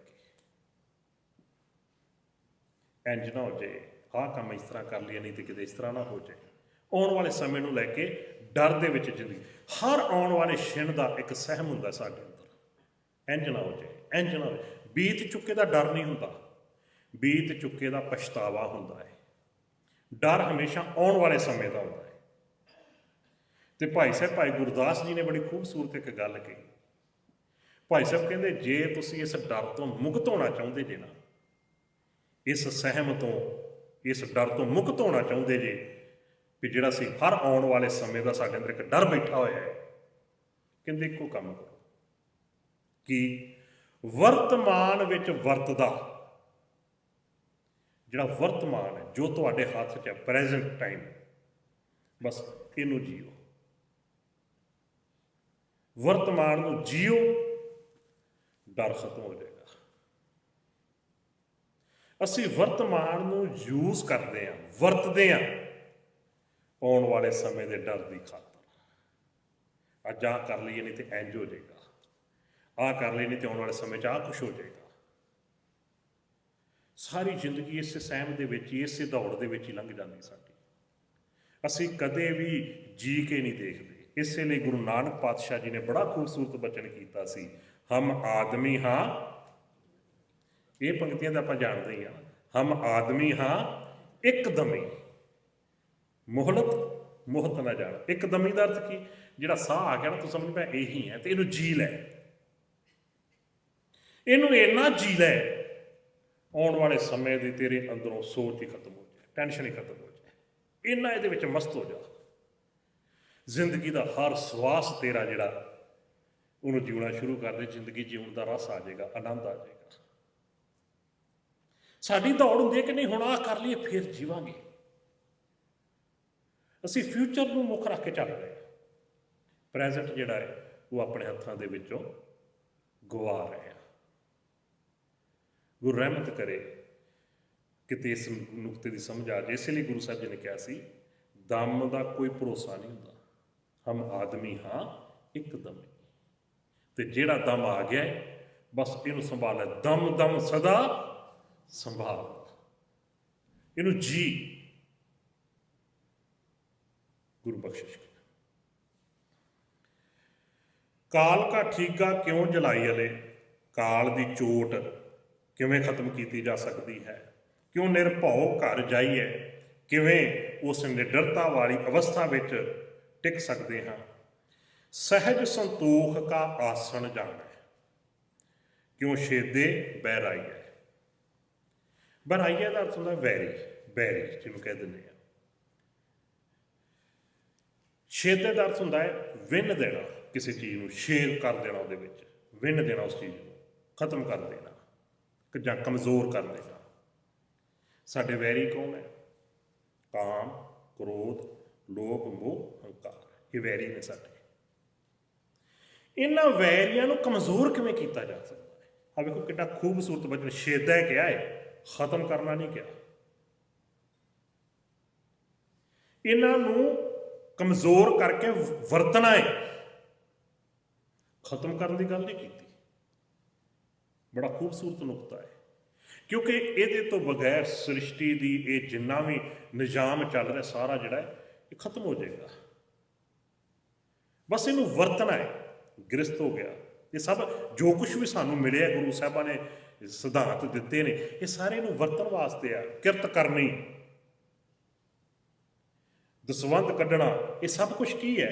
ਇਹ ਵਰਤਣ ਵਾਸਤੇ ਹੈ, ਤਾਂ ਕਿ ਕਿਤੇ ਲੋਭ ਵਿੱਚ, ਲਾਲਚ ਵਿੱਚ ਨਾ ਬੰਦਾ ਪੈ ਜਾਏ। ਪਿਆਰ ਦੀ ਗੱਲ ਸਮਝਾਈ ਫਿਰ ਉੱਤੇ, ਜਿੱਥੇ ਅਣਖ ਦੀ, ਸਵੈ ਦੀ ਗੱਲ ਕੀਤੀ, ਕਿਤੇ ਹੰਕਾਰ 'ਚ ਨਾ ਬੰਦਾ ਚਲੇ ਜਾਵੇ। ਇਹਨੂੰ ਵਰਤਣਾ ਹੈ।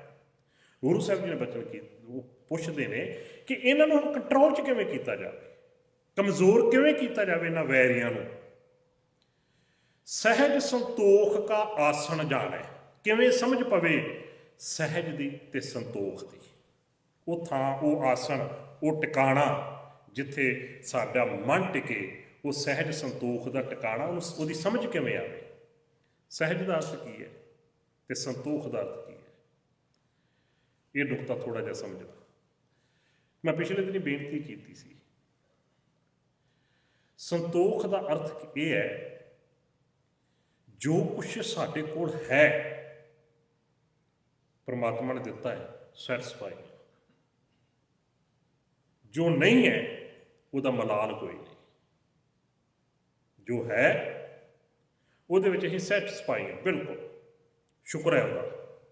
ਤੇ ਜੋ ਨਹੀਂ ਪਰਮਾਤਮਾ ਨੇ ਦਿੱਤਾ ਉਹਦਾ ਮਲਾਲ ਕੋਈ ਨਹੀਂ, ਕਿਉਂਕਿ ਉਹ ਸਾਡਾ ਹੈ ਹੀ ਨਹੀਂ ਸੀ। ਇਹ ਕਦੇ ਨਹੀਂ ਹੁੰਦਾ ਕਿ ਸਾਡਾ ਸੀ ਤੇ ਰੱਬ ਦੇਣਾ ਭੁੱਲ ਗਿਆ ਹੋਵੇ। ਉਹ ਜਗ੍ਹਾ ਕਹਾਣੀਆਂ ਬਣਾ ਲਈਆਂ ਜਾਂਦੀਆਂ ਨੇ ਨਾ, ਜੇ ਉੱਥੇ ਭੁੱਲ ਗਏ ਤੇ ਇੱਥੇ ਦੇ ਦਿਓ। ਇੱਕ ਪਾਸੇ ਰੋਜ਼ ਪੜ੍ਹਦੇ ਆ, ਭੁੱਲਣ ਅੰਦਰ ਸਭ ਕੋ, ਅੱਗੇ ਕੀ ਕਹਿੰਦੇ ਜੀ, ਅਭੁੱਲ ਗੁਰੂ ਕਰਤਾਰ, ਗੁਰੂ ਪਰਮੇਸ਼ਰ ਅਭੁੱਲ ਹੈ।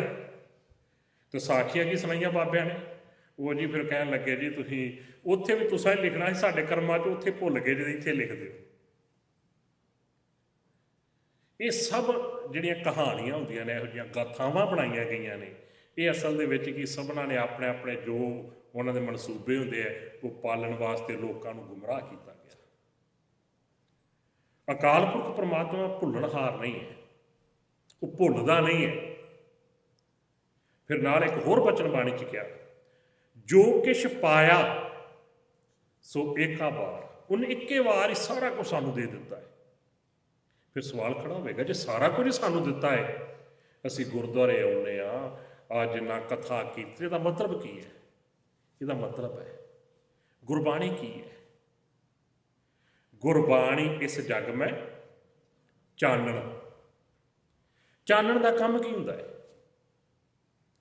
ਜਿਹੜੀ ਚੀਜ਼ ਨਹੀਂ ਲੱਭ ਰਹੀ, ਚਾਨਣ ਵਿੱਚ ਉਹ ਲੱਭਣੀ ਆ।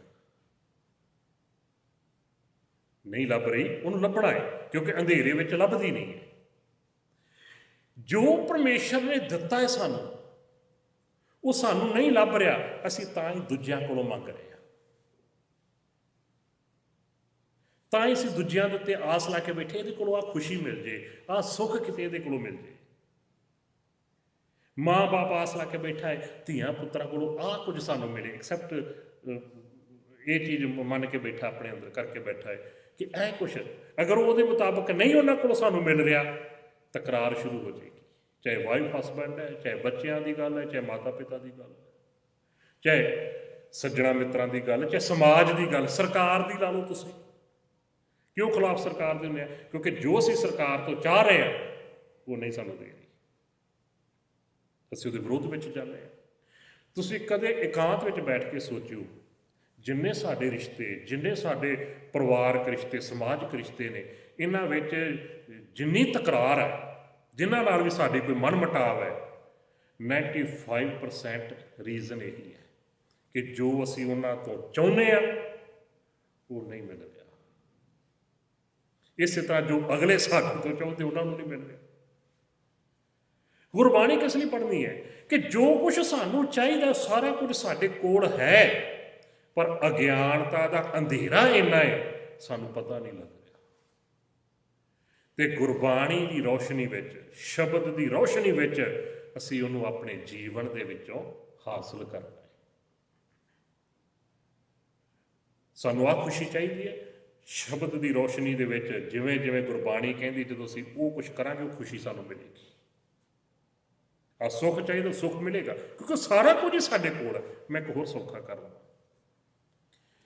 ਜਿੰਨੀਆਂ ਦਾਤਾਂ ਰੱਬ ਦੇ ਕੋਲ ਨੇ ਨਾ, ਜਿੰਨੀਆਂ ਵੀ ਦਾਤਾਂ ਨੇ, ਰਹਿਮਤਾਂ ਨੇ, ਜਿਹੜੇ ਮੈਨੂੰ ਚਾਹੀਦੀਆਂ ਸੀ, ਉਹ ਸਾਰੀਆਂ ਉਹਨੇ ਮੈਨੂੰ ਦਿੱਤੀਆਂ ਨੇ ਤੇ ਤੁਹਾਨੂੰ ਵੀ ਦਿੱਤੀਆਂ ਨੇ। ਗੁਰੂ ਜੀ ਨੂੰ ਪੁੱਛ ਲਈ ਆਪਾਂ, ਗੁਰੂ ਜੀ ਜਵਾਬ ਦੇਣਗੇ। ਗੁਰੂ ਜੀ ਕਹਿੰਦੇ ਜੇਵਡ ਆਪ, ਪੜੋ ਸਾਰੇ, ਜੇਵਡ ਆਪ ਤੇਵਡ ਤੇਰੀ ਦਾਤ। ਜਿੰਨਾ ਵੱਡਾ ਪ੍ਰਮਾਤਮਾ ਹੈ, ਜੋ ਹੈ, ਉਨੀ ਵੱਡੀ ਉਹਦੀ ਬਖਸ਼ਿਸ਼ ਰਹਿਮਤ ਜਿਹੜੀ ਹੈ, ਉਸ ਦਾਤ ਜਿਹੜੀ ਸਾਡੇ ਕੋਲ ਹੈ। ਫਰਕ ਇੰਨਾ ਹੈ ਉਸ ਦਾਤ ਨੂੰ ਵਰਤਣਾ ਕਿਵੇਂ ਹੈ ਤਾਂ ਕਿ ਉਹਦੇ 'ਚੋਂ ਸੁੱਖ ਮਿਲੇ।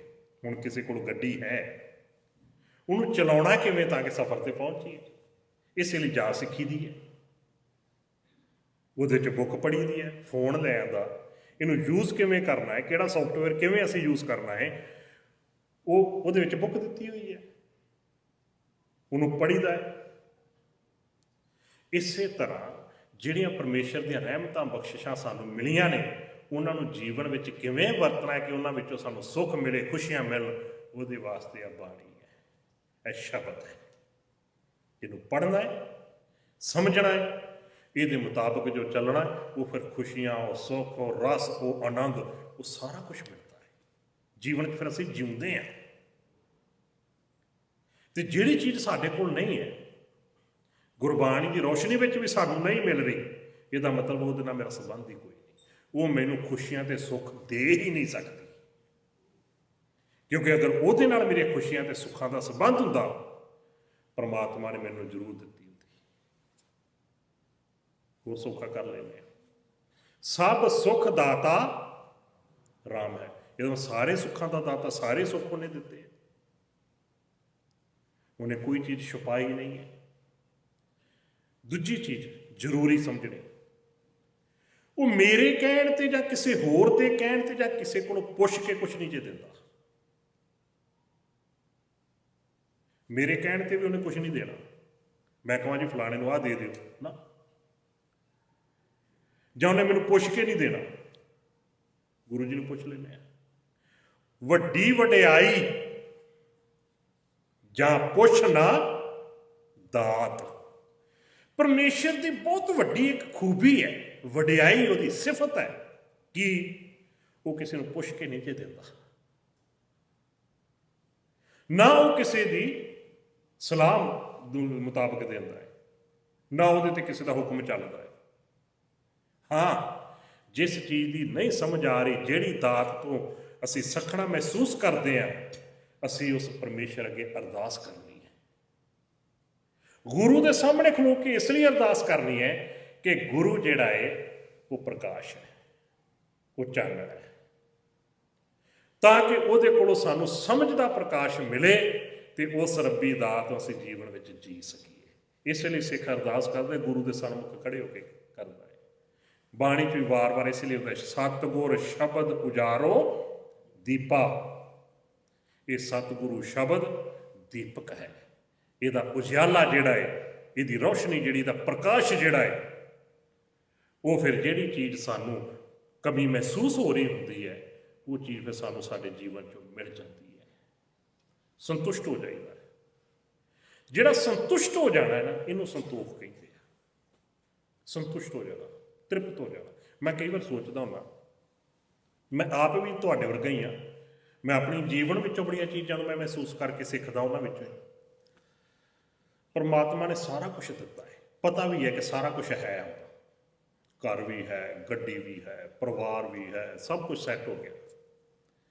ਪਰ ਜਦੋਂ ਵੀ ਕਿਤੇ ਗੁਰਦੁਆਰੇ ਜਾਂਦੇ ਜਾਂ ਅਰਦਾਸ ਕਰਦੇ ਆ, ਕਦੇ ਨਹੀਂ ਕਹਿੰਦੇ ਕਿ ਪਰਮਾਤਮਾ ਹੁਣ ਹੋਰ ਕੁਛ ਨਹੀਂ ਚਾਹੀਦਾ, ਕਿਉਂਕਿ ਸਾਰਾ ਕੁਝ ਤੂੰ ਦੇਤਾ।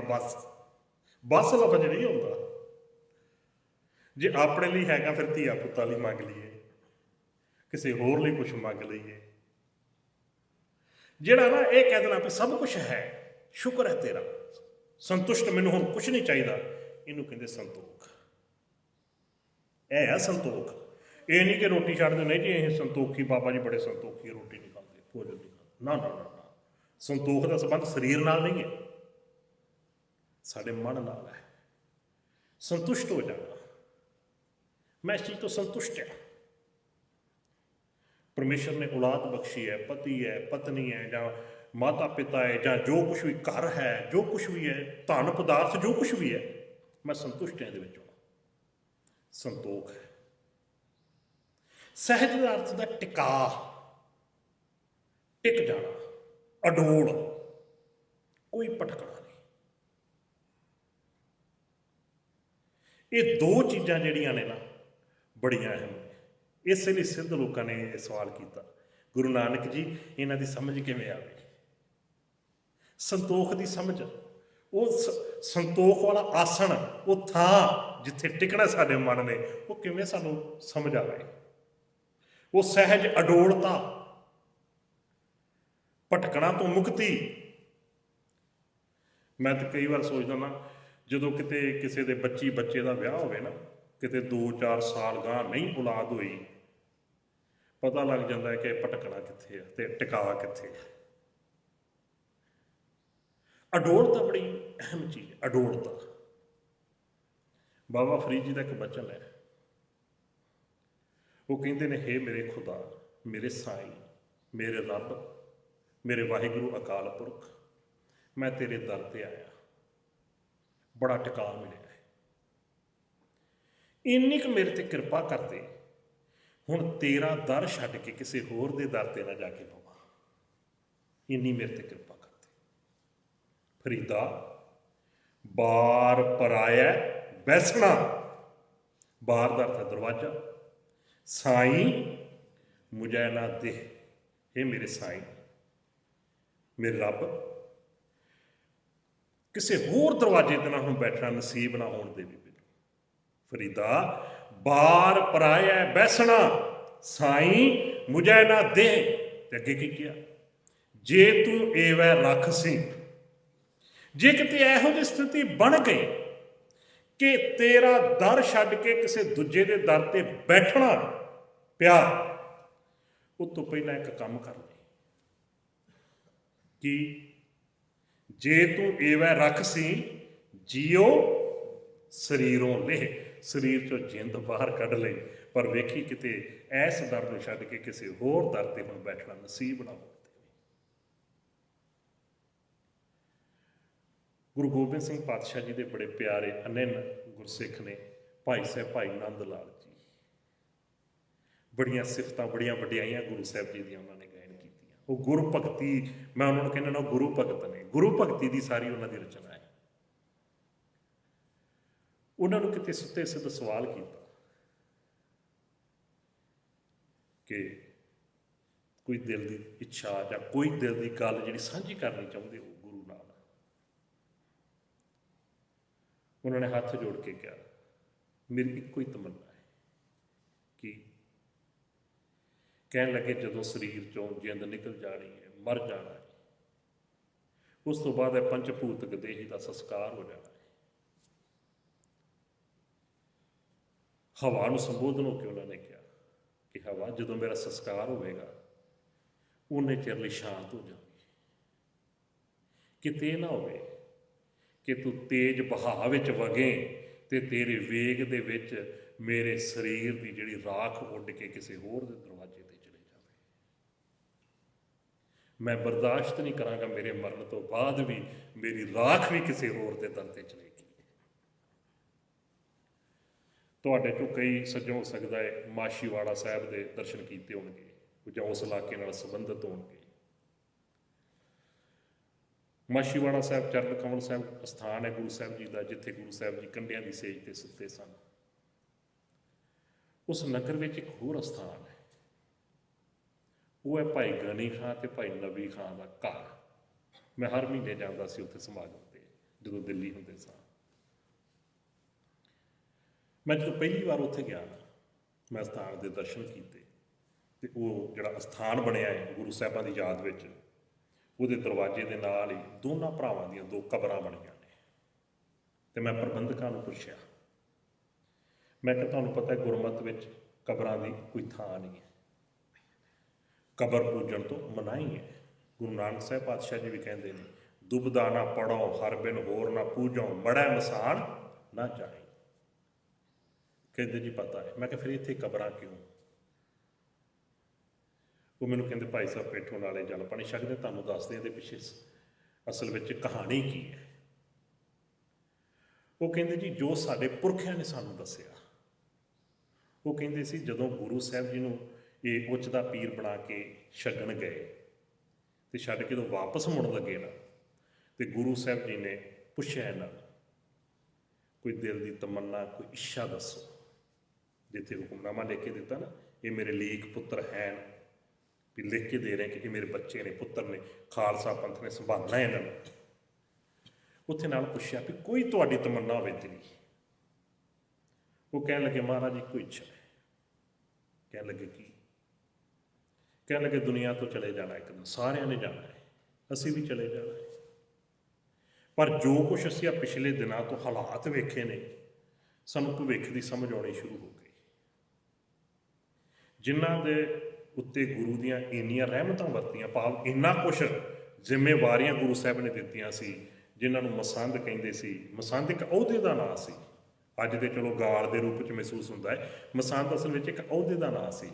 ਜਿਵੇਂ ਗ੍ਰੰਥੀ ਸਿੰਘ, ਕੀਰਤਨੀ ਸਿੰਘ ਹੁੰਦੇ ਨੇ, ਇਸੇ ਤਰ੍ਹਾਂ ਜਿਹੜੇ ਜਿਵੇਂ ਜਿਹਦੀ ਜੋ ਡਿਊਟੀ ਹੁੰਦੀ ਹੈ, ਉਸ ਹਿਸਾਬ ਨਾਲ ਅਹੁਦੇ ਹੁੰਦੇ ਸੀ। ਉਹਨਾਂ ਦੇ ਮਸੰਦ ਉਹਨਾਂ ਨੂੰ ਕਹਿੰਦੇ, ਜਿਹੜੇ ਬਾਹਰੋਂ ਸੰਗਤਾਂ ਵਿੱਚੋਂ ਕਾਰ ਵਿਹਾਰ ਜੋ ਵੀ ਸੰਗਤਾਂ ਦਿੰਦੀਆਂ ਸੀ, ਇਕੱਠਾ ਕਰਕੇ ਗੁਰੂ ਕੇ ਖਜ਼ਾਨੇ 'ਚ ਜਮ੍ਹਾਂ ਕਰਾਉਂਦੇ ਸੀ। ਕਹਿੰਦੇ ਉਹਨਾਂ ਵੱਲੋਂ ਵੇਖ ਲਿਆ ਸੀ, ਅੱਧੀ ਰਾਤ ਨੂੰ ਘਰੋਂ ਕੱਢ ਦਿੱਤਾ ਭਾਈ ਗੁਲਾਬੇ ਤੇ ਪੰਜਾਬੇ ਨੇ ਤੁਹਾਨੂੰ। ਇਹਦਾ ਮਤਲਬ ਆਉਣ ਵਾਲੇ ਸਮੇਂ ਵਿੱਚ ਗੁਰੂ ਦੇ ਨਾਲ ਸੰਬੰਧ ਨਹੀਂ ਰਹਿਣਾ ਲੋਕਾਂ ਦਾ, ਇੰਨਾ ਗਹਿਰਾ। ਡਰ ਦੇ ਵਿੱਚ ਆ ਕੇ ਜਾਂ ਲਾਲਚ ਵਿੱਚ ਆ ਕੇ ਕਦੇ ਵੀ ਗੁਰੂ ਨੂੰ ਵੱਲੋਂ ਮੂੰਹ ਮੋੜ ਸਕਦੇ ਆ। ਬਸ ਇੱਕੋ ਹੀ ਸਾਡੀ ਬੇਨਤੀ ਹੈ, ਮਹਾਰਾਜ ਜਦੋਂ ਵੀ ਸਾਡੀ ਜਿੰਦ ਨਿਕਲ ਜਾਏਗੀ ਨਾ, ਜਿੱਥੇ ਤੁਹਾਡੇ ਚਰਨ ਪਏ ਨੇ ਨਾ, ਉਹ ਥਾਂ ਪੂਜੇ ਜਾਣੇ ਆਉਣ ਵਾਲੇ ਸਮੇਂ ਵਿੱਚ। ਦੂਰੋਂ ਦਰੇਡਿਓਂ ਲੋਕਾਂ ਨੇ, ਸੰਗਤਾਂ ਨੇ ਦਰਸ਼ਨ ਕਰਨ ਵਾਸਤੇ ਆਉਣਾ। ਇੱਥੇ ਸਾਡੇ ਗੁਰੂ ਸਾਹਿਬਾਨਾਂ ਦੇ ਮੁਬਾਰਕ ਚਰਨ ਪਏ, ਤੇ ਗੁਰੂ ਸਾਹਿਬ ਰਹਿ ਕੇ ਗਏ। ਤੇ ਜਦੋਂ ਤੁਹਾਡਾ ਉਹ ਸਥਾਨ ਤਿਆਰ ਹੋਵੇਗਾ, ਉਹਦੇ ਦਰਵਾਜ਼ੇ ਦੇ ਵਿੱਚ ਸਾਡੇ ਦੋਨਾਂ ਭਰਾਵਾਂ ਦੀਆਂ ਕਬਰਾਂ ਬਣਾਈਆਂ ਜਾਣ। ਕਿਉਂ? ਕਿਉਂਕਿ ਜਿਹੜੇ ਵੀ ਉੱਥੇ ਆਉਣਗੇ ਤੁਹਾਡੇ ਦਰਸ਼ਨ ਕਰਨ ਵਾਸਤੇ ਅਸਥਾਨ ਦੇ, ਸਾਡੀਆਂ ਕਬਰਾਂ ਕੂਕ ਕੂਕ ਕੇ ਉਹਨਾਂ ਨੂੰ ਕਹਿਣਗੀਆਂ, ਉਹ ਭਲਿਓ, ਉਹ ਗੁਰੂ ਦੇ ਸਿੱਖੋ, ਅਸੀਂ ਤੇ ਕੇਵਲ ਗੁਰੂ ਦੇ ਲੰਗਰਾਂ 'ਚੋਂ ਨਮਕ ਖਾਂਦੇ ਸੀ, ਆ ਮਰ ਕੇ ਵੀ ਗੁਰੂ ਦੇ ਦਰ 'ਤੇ ਪਏ ਜੇ। ਉਹ ਤੁਹਾਡੇ ਲਈ ਤੇ ਗੁਰੂ ਨੇ ਸਰਬੰਸ ਵਾਰਤਾ, ਤੁਸੀਂ ਫਿਰ ਵੀ ਗੁਰੂ ਦਾ ਦਰ ਛੱਡ ਕੇ ਕਿਤੇ ਕਿਤੇ ਭਟਕਦੇ ਫਿਰਦੇ ਸੀ। ਸ਼ਾਇਦ ਕਿਸੇ ਦੀ ਅੱਖਾਂ ਖੁੱਲ੍ਹ ਜਾਣ। ਦਰ ਨਹੀਂ ਛੱਡਣਾ, ਇਹਨੂੰ ਕਹਿੰਦੇ ਸਹਿਜ। ਸਹਿਜ ਦਾ ਅਰਥ ਹੈ ਅਡੋਲ ਰਹਿਣਾ। ਕੈਸੇ ਵੀ ਭੀੜ ਬਣੀ ਹੈ, ਅਡੋਲ ਰਹਿਣਾ। ਕਦੀ ਰੁੱਖਾਂ ਨੂੰ ਵੇਖੋ, ਪੱਤੇ ਝੜ ਜਾਂਦੇ ਨੇ ਜਦੋਂ ਰੁੱਤ ਆਉਂਦੀ ਹੈ, ਅਡੋਲ ਨੇ, ਬਹਾਰ ਫਿਰ ਆ ਜਾਂਦੀ ਹੈ, ਔਰ ਪਹਿਲੇ ਪੱਤਿਆਂ ਨਾਲੋਂ ਵੀ ਜ਼ਿਆਦਾ ਪੱਤੇ ਹੁੰਦੇ ਨੇ ਫਿਰ ਉਹਨਾਂ ਦੇ ਉੱਤੇ, ਕਿਉਂਕਿ ਅਡੋਲ ਨੇ। ਪੱਤਝੜ ਆਈ ਤੇ ਜਿਹੜਾ ਪੇੜ ਕਿਤੇ ਪੁੱਟ ਦਿੱਤਾ ਗਿਆ, ਅਡੋਲ ਨਹੀਂ ਰਿਹਾ, ਦੁਬਾਰਾ ਬਹਾਰ ਉਹਦੇ ਤੇ ਕਦੇ ਨਹੀਂ ਆਉਂਦੀ। ਉਹ ਜਿਹੜਾ ਟਿਕਾ ਹੈ, ਉਹ ਜਿਹੜੀ ਸਾਡੇ ਮਨ ਦੀ ਅਵਸਥਾ ਅਡੋਲਤਾ ਵਾਲੀ ਹੈ, ਉਹਨੂੰ ਕਹਿੰਦੇ ਨੇ ਸਹਿਜ। ਸਹਿਜ ਦੇ ਅਰਥ ਆ ਨੇ। ਕੋਈ ਦੁਨੀਆ ਦਾ ਦੁੱਖ ਆ ਗਿਆ, ਕੋਈ ਪਰੇਸ਼ਾਨੀ ਆ ਗਈ, ਕੋਈ ਤਸ਼ੱਦਦ ਵੀ ਦੇ ਰਿਹਾ ਹੈ, ਟਿਕਾ ਚ ਰਹਿਣਾ। ਮੈਂ ਪੜ੍ਹ ਰਿਹਾ ਸੀ ਪਿਛਲੇ ਸਮੇਂ ਦੇ ਵਿੱਚ, ਜਿਹੜਾ ਤਕਰੀਬਨ 80 ਤੋਂ ਲੈ ਕੇ 94-95 ਤੱਕ ਦਾ ਸਮਾਂ ਗੁਜ਼ਰਿਆ ਹੈ, ਉਹਦੇ ਵਿੱਚ ਇੱਕ ਸਿੰਘ ਹੋਇਆ ਭਾਈ ਅਨੋਖ ਸਿੰਘ ਬੱਬਰ। ਸ਼ਾਇਦ ਤੁਹਾਡੇ ਚੋਂ ਕਈਆਂ ਨੇ ਨਾਂ ਸੁਣਿਆ ਹੋਵੇ। ਮੈਂ ਉਹਨਾਂ ਦੀ ਜੀਵਨੀ ਪੜ੍ਹ ਰਿਹਾ ਸੀ। ਉਹਨਾਂ ਦੀਆਂ ਦੋਵੇਂ ਅੱਖਾਂ ਕੱਢ ਦਿੱਤੀਆਂ ਸੀ ਤੇ ਜੇਲ੍ਹ ਦੇ ਵਿੱਚ ਬੈਠੇ ਨੇ। ਹੁਣ ਜਿਸ ਮਨੁੱਖ ਦੀਆਂ ਅੱਖਾਂ ਕੱਢੀਆਂ, ਹੁਣ ਡੇਲੇ ਬਾਹਰ ਕੱਢ ਦਿੱਤੇ ਹੋਣ, ਤੇ ਕੀ ਗੁਜ਼ਰਦੀ ਹੋਵੇਗੀ? ਦਿਖਾਈ ਤੇ ਉਹਨੂੰ ਦਿੰਦਾ ਕੁਛ ਨਹੀਂ। ਉਹਨੇ ਮਹਿਸੂਸ ਕੀਤਾ ਆਪਣੇ ਸਰੀਰ ਦੇ ਉੱਤੇ ਵੀ ਥੋੜ੍ਹੀ ਜਿਹੀ ਤਪਸ਼ ਘਟੀ ਹੈ। ਇਹਦਾ ਮਤਲਬ ਸ਼ਾਮ ਦਾ ਵਕਤ ਹੋ ਗਿਆ।